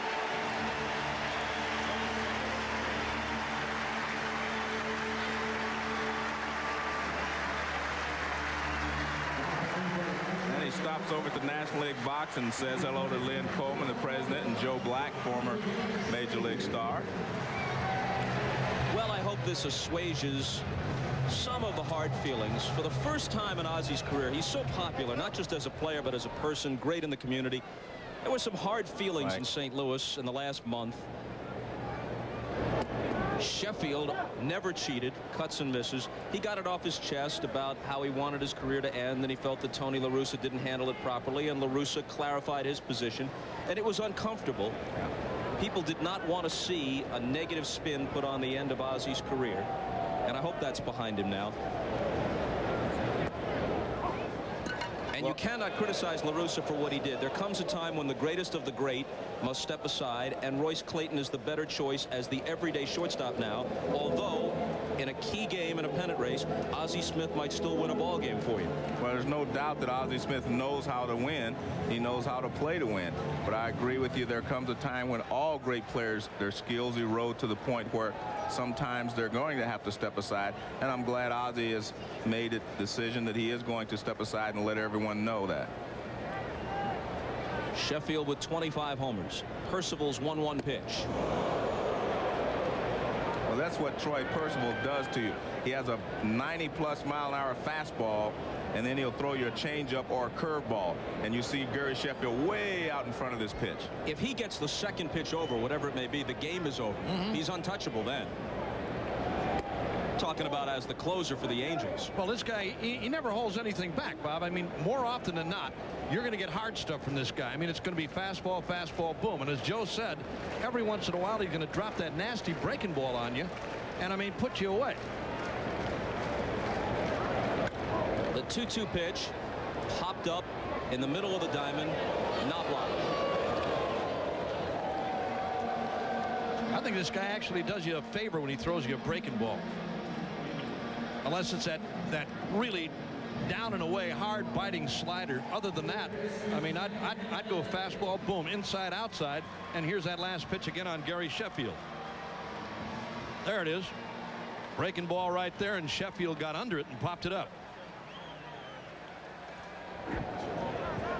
Caminiti, who homered off Pavlik in his only at-bat, thinking about doing it twice. You may know the story with Percival. He needs glasses, doesn't wear them, doesn't like contacts. Comes into the game throwing near 100-mile-per-hour heat, and look at him. He's got to squint to get the signs. You think that doesn't keep a batter loose? Use some chapstick, too.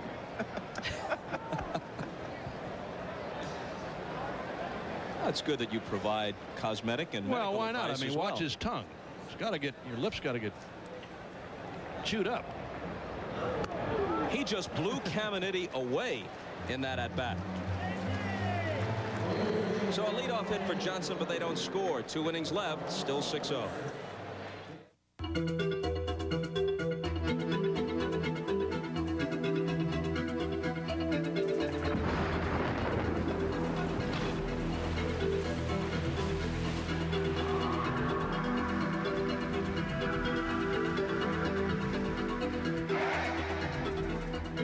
Chevy Blazer, the only sport utility vehicle with the driver control system.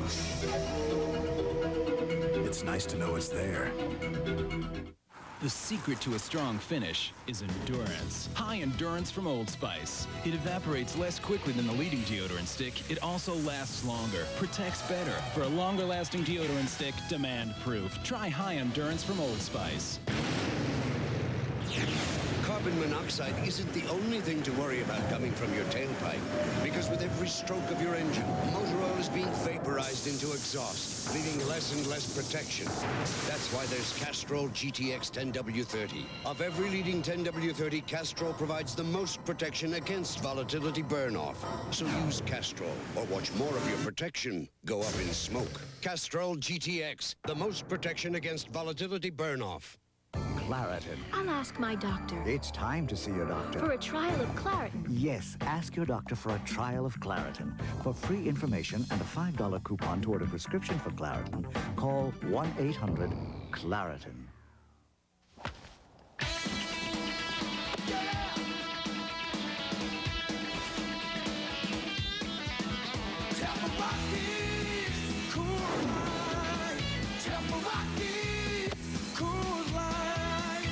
Coors Light, the silver bullet. It's shipped cold to tap the clean taste of the Rockies.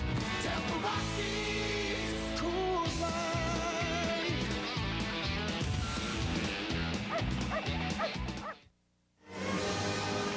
When we asked Ozzie about his all-time best play, he went way back to early in his career when he was a Padre. Jeff Burroughs of the Braves will hit it. Watch this, a bad hop, and he barehands it. That is the greatest play I've ever seen anybody make, you know, as an infielder. I mean, I've seen some great plays, but to dive and then to get a bad hop and to barehanded while you're in your dive, get up and throw the runner out, no one has ever done anything like that before. And that's why he's the greatest shortstop, I think, defensively that ever lived. And as you saw in the foreground, the new pitcher is his former Cardinal teammate, Todd Worrell.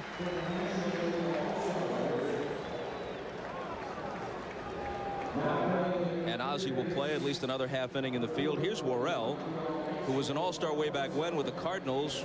Thought several times his career was over, a number of arm injuries. Missed all or part of 2 seasons. Now he's come back at age 36, leads the National League with the 23 saves. And he's one of the reasons that people feel like the Dodgers are the favorite to win the National League West, because when you have a closer like this, if you can get to the 9th inning, 90% of the time you're going to win.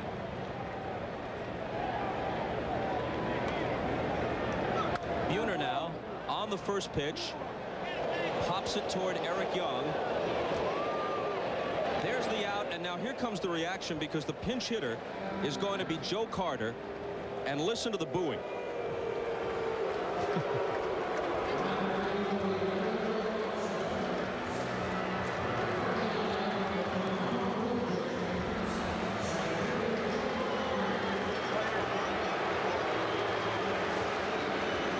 Of course, the reason for this, and Joe has smiled through it in the pregame introductions, yesterday in the workout, and now in this, his first at-bat of the game, is that the last time Philly fans paid any attention to Joe Carter, he was hitting the home run that ended the '93 World Series off Mitch Williams, and now he drives one deep enough but foul.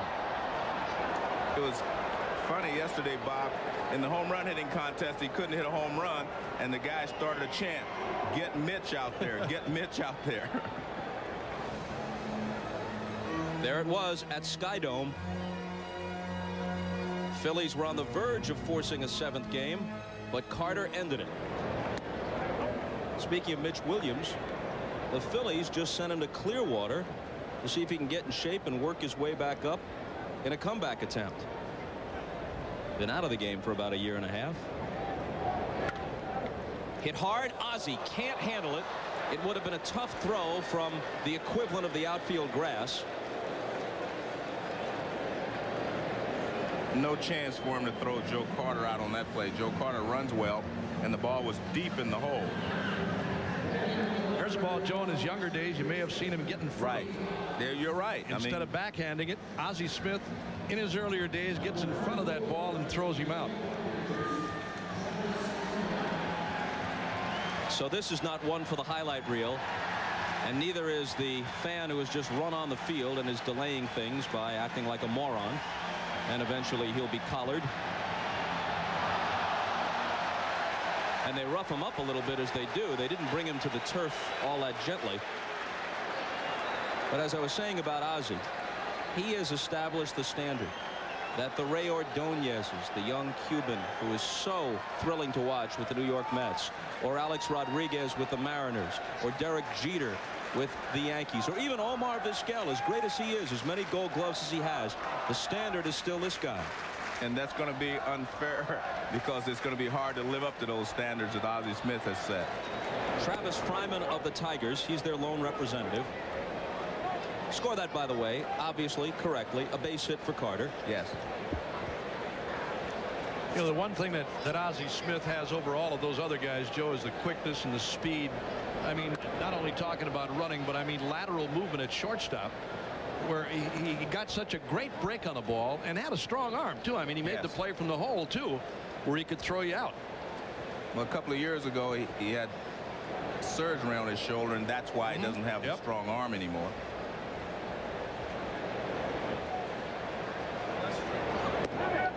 Off the outside corner from Worrell, 1-2, 1 on, 1 out. Bobby Cox manages to get Mark Grzelcyk, the young Expo player, into the game, not at his usual position, shortstop, but at third in place of Caminiti, so Ozzie can play another inning. And Travis Fryman takes a seat as Worrell changed speeds on it.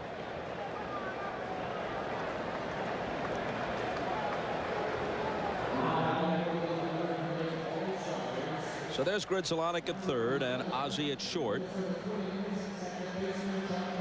And here's Knobloch for his first at-bat, leading the majors at .370.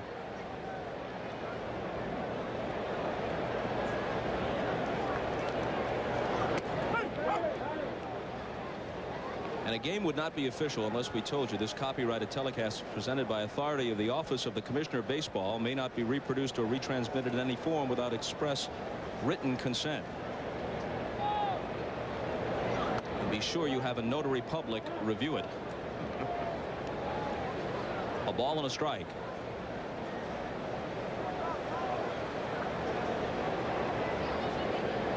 With Knobloch representing the Twins, our thoughts go out to Kirby Puckett. He's missed the whole season with glaucoma. Hit hard, base hit for him. Carter moves up to second.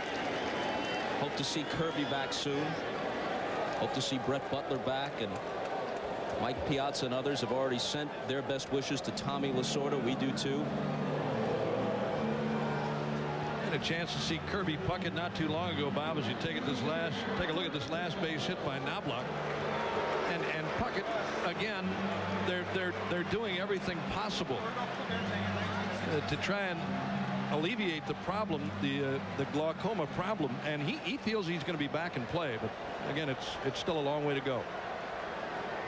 Mike Hargrove doesn't want his player Albert Bell to have his evening end with 3 straight strikeouts, so he's kept him in.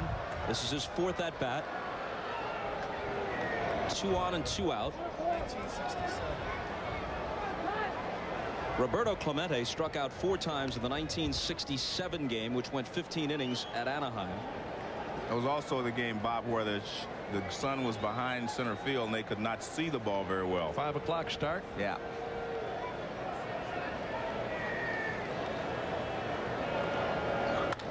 Hit hard. Johnson closing ground on it, and he makes a running grab. Well, Bell whacked that one, but he hits in bad luck. They leave 2.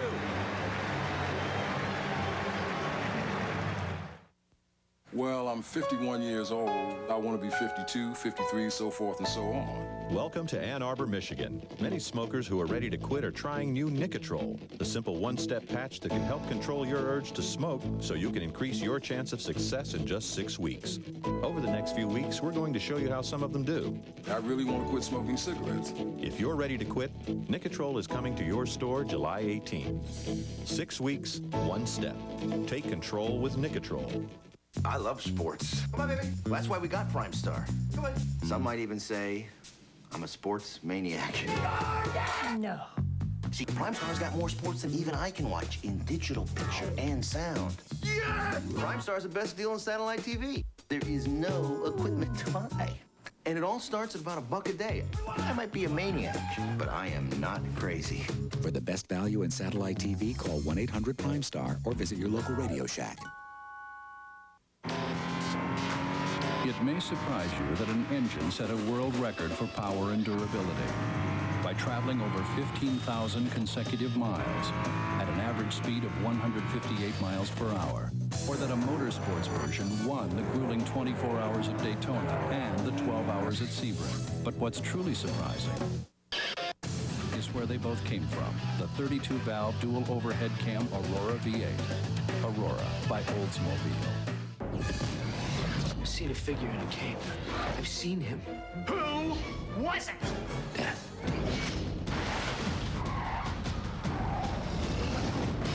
Your heart is pounding. No! Your mind is racing. Your number is up. The Frighteners. Rated R. Starts Friday, July 19th at theaters everywhere. Later on an all-new Tonight Show, Ed goes to the All-Star Game and finds out how well Bob Uecker knows Wade Boggs, Fred McGriff, and Albert Bell. Hey, Al, how are you? Oh. Plus Denzel Washington, Robert Klein, and amazing Olympic feat, and make that 2 amazing Olympic feats. Then Conan's got Marv Albert, all new tonight.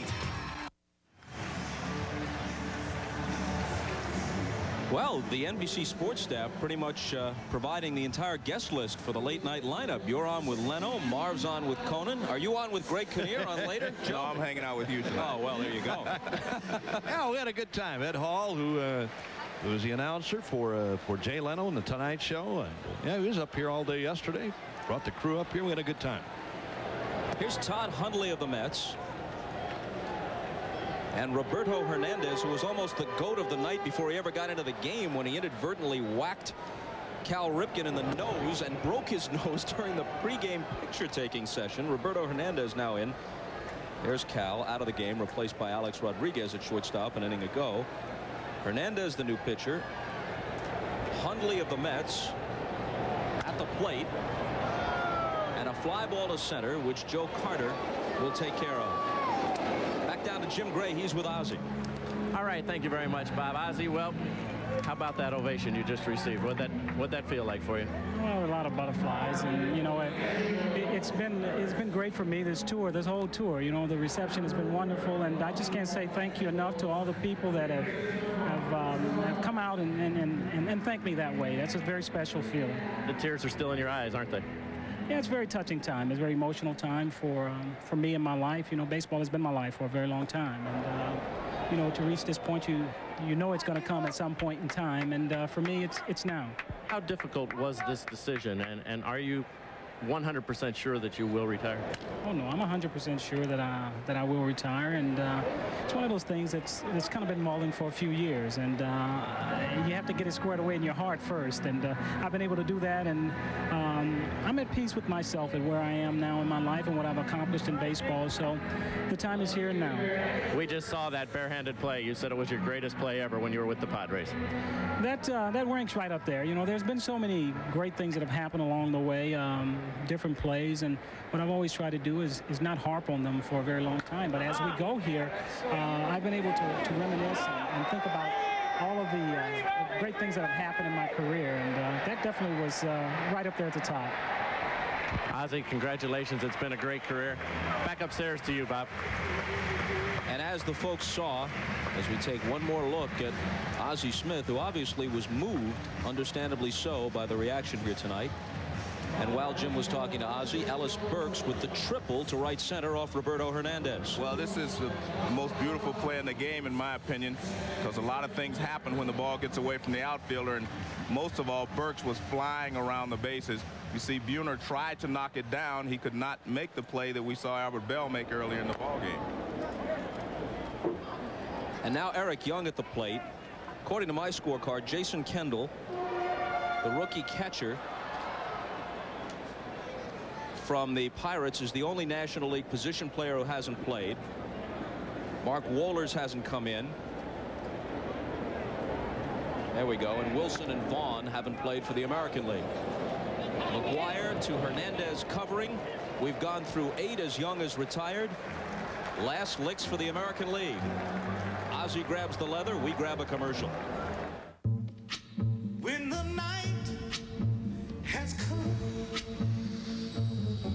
and the land is dark and the moon is the only light we'll see. No, Feeling safe, being secure. It's why more families rely on Buick LeSabre than any other full-size sedan. Peace of mind from LeSabre. FedEx uses over 500 airplanes to handle your 2-day package. Cost? About $12. UPS uses over 500 airplanes to handle your 2-day package. Cost?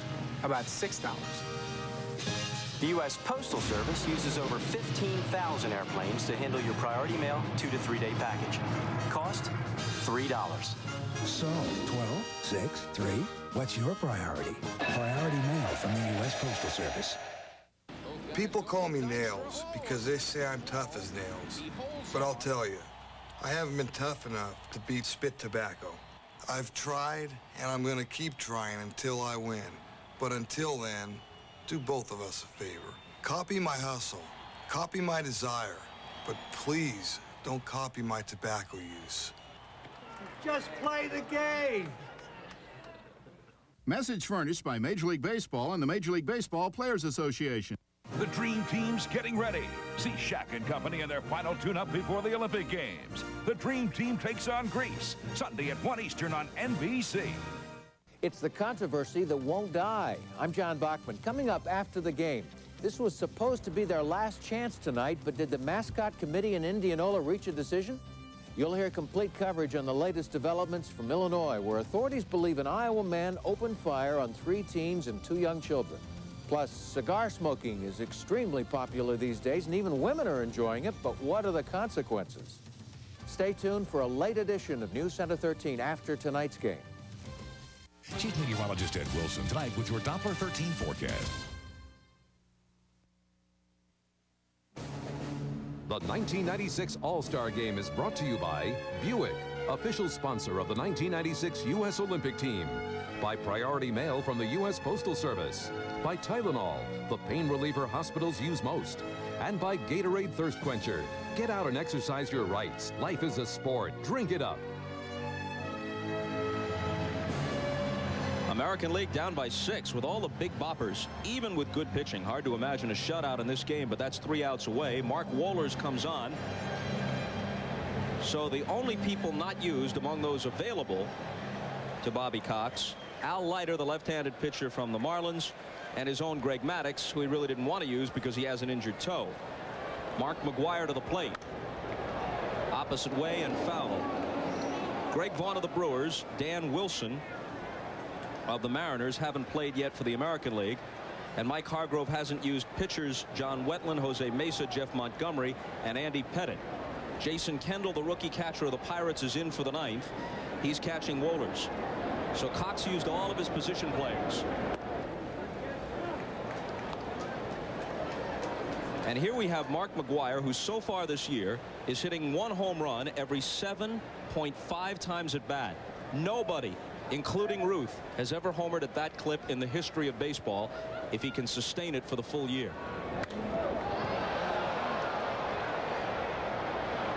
And that one's out of play. Bob, the reason that he is able to hit home runs even after being injured and missing so many games is because he has such a short swing. And when you have a short swing, it does not take you long to get back in the groove. And that's why he's able to sustain the home run ratio that he has so far this season. Along with being 6'5" and having 20-pound arms. Rips it to center, and it drops for a leadoff hit. See, he doesn't care how hard you throw because he can get the bat through quick enough. Yeah, we don't want to leave this 9th inning without once again thanking the folks in the Bud 1 airship, Anheuser-Busch's traveling ambassador. For his career, Mark McGwire is now 2nd on the all-time home runs per time at bat list to Babe Ruth. Not bad company. Nope. Last year was 8+. This year he's even better. 7.5. 1 every 7.5. Sandy Alomar Jr. down the right field line and foul. This being the city of brotherly love. Brothers as teammates, Sandy and Roberto. And Sandy Sr., the infielder who played with many clubs, played in one All-Star game. As an Angel, I recall, in 1970.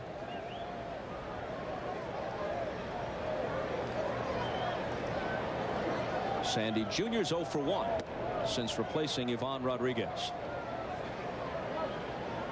Before this ball game ends, you sit in a booth and broadcast an All-Star game this year, you'd be remiss not to mention Mel Allen, who called 15 All-Star games and countless World Series and so many great events, and was more than just a great announcer. He had one of those voices that just becomes the soundtrack of your summer, like Vin Scully or Ernie Harwell or Jack Buck or the other great announcers. And they're a dwindling breed.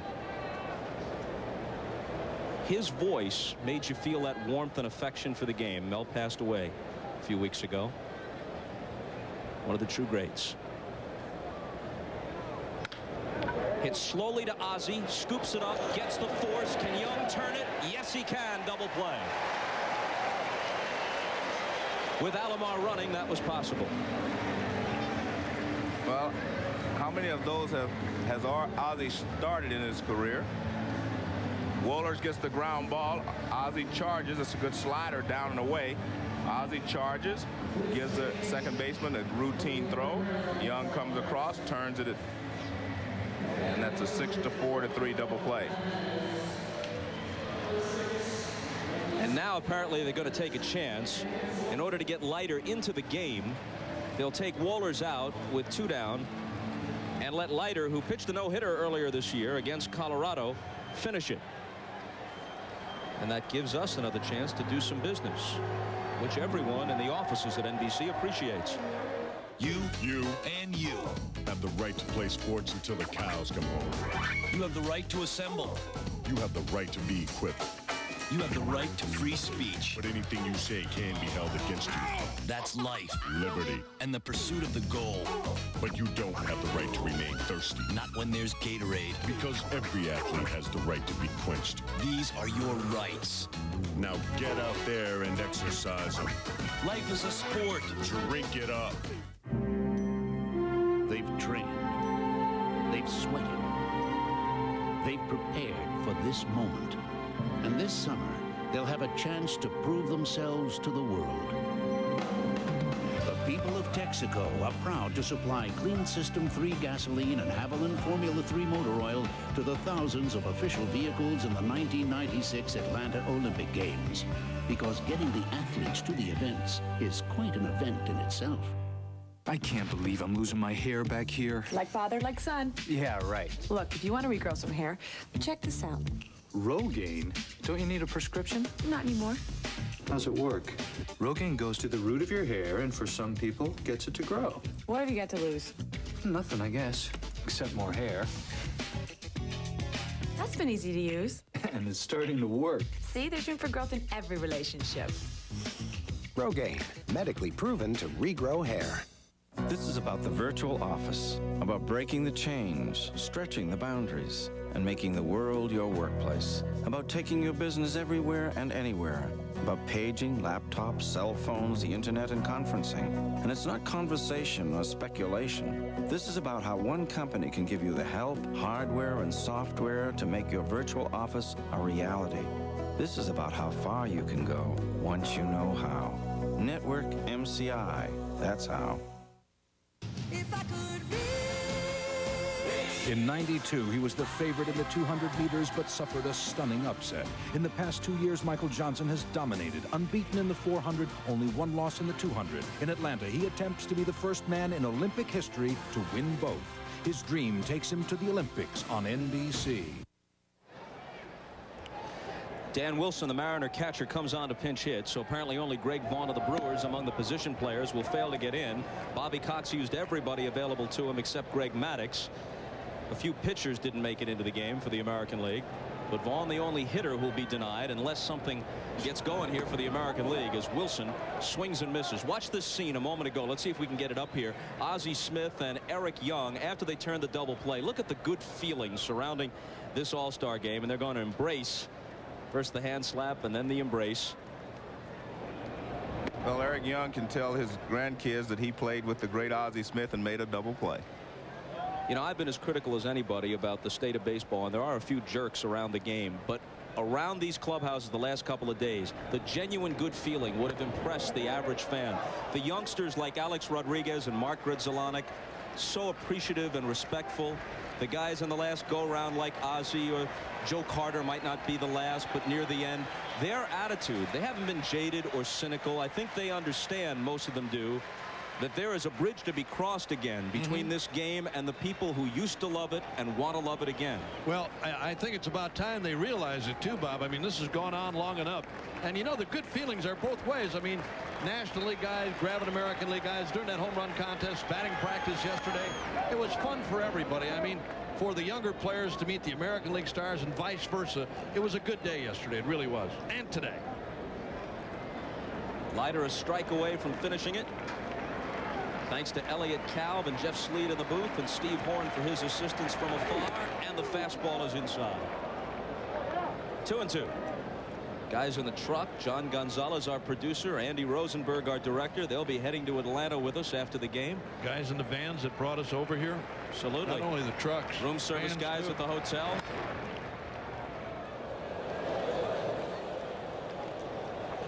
The ball girl, she's done a good job. Everybody.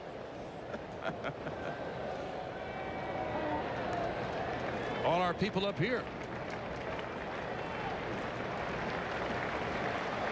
2 out, nobody on in the ninth. The 2-2 pitch. And Wilson hangs in. Wilson's always been a good receiver. This year up to 308 with 12 homers at the break.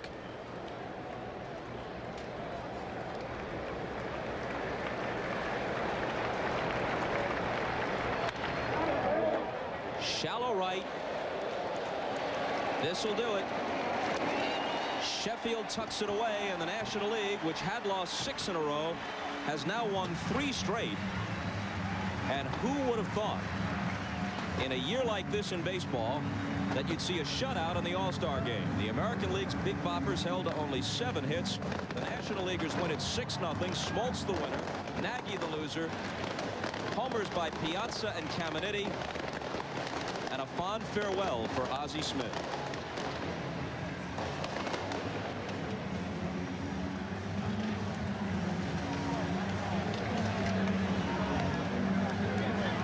We'll have the MVP presentation when we come back to Philadelphia right after this.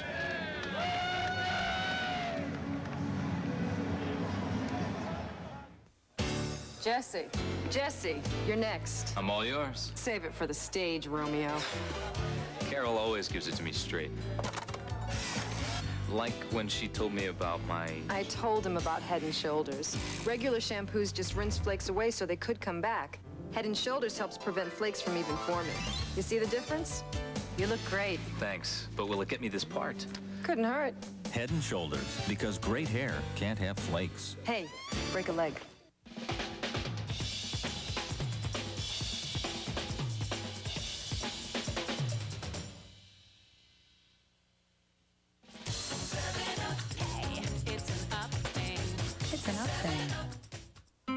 Every day, I see something new. There are beautiful pictures in all of us. The speech is always changing. Now, Kodak introduces a new technology that will let you take those pictures further than you ever imagined. A whole new kind of film for a whole new kind of camera. A film so advanced it loads like this. Gives you a choice of 3 picture sizes, so you can capture the world just as you see it. Kodak Advantix film and cameras for the advanced photo system. Take pictures further. What do you get when you take Wendy's crispy chicken nuggets, 5 tender pieces of all white meat, served with one of 4 savory sauces, and make them just 99 cents every day? You get busy. Wendy's crispy chicken nuggets, now just 99 cents.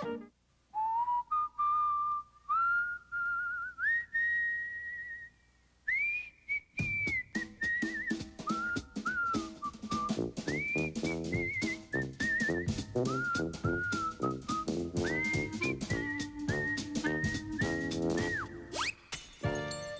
prices getting better every day. That's gotta make you smile. Always low prices, always Walmart. Well, Mike Piazza started establishing his all-star credentials with his first at-bat tonight.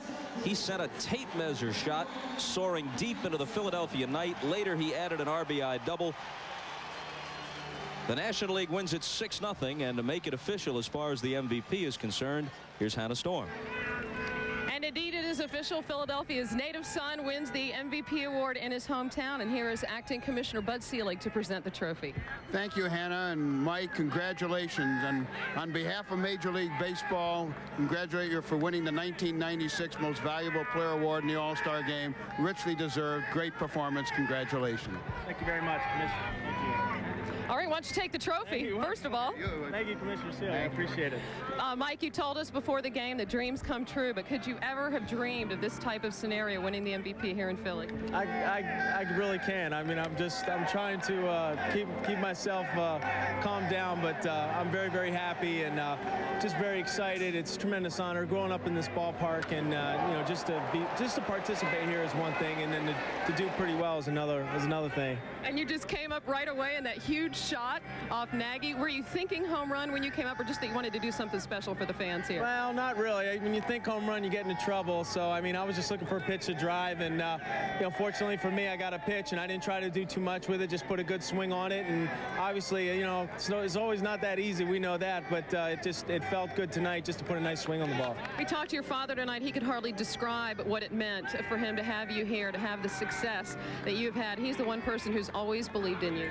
Oh, absolutely. My father is just, if it wasn't for him, I wouldn't be here today. He's just been obviously a big part of my life and inspiring me never to give up, believing in myself, you know, just the way my career has gone. And he said, hey, just look for an opportunity. When you get it, work hard, and Lord willing, and I've been blessed. And so, I mean, again, I'm very, very grateful and very, very honored. And now you are the inspiration for all those young boys sitting in the stands here at the Vet as you did 20 years ago. Congratulations. Thank you very much, Ann. Appreciate it. Let's send it back up to Bob Costas. Thank you, Hannah, and congratulations to Mike Piazza. And despite all the achievements of the All-Stars tonight, it was a guy who really didn't do all that much on the field that might leave the greatest lingering impression, kind of a Lifetime Achievement Award for Ozzie Smith tonight, and a great reception for him at the Vet. The final score, National League 6, American League 0. Most of these NBC stations will bring you The Tonight Show shortly with Jay Leno. Jay's guests will be Denzel Washington, Robert Klein, and Mr. Baseball, Bob Uecker. That's following your local news. Great to be around baseball these last couple of days. For Joe and Bob, Hannah and Jim, I'm Bob Costas. Good night from Philadelphia.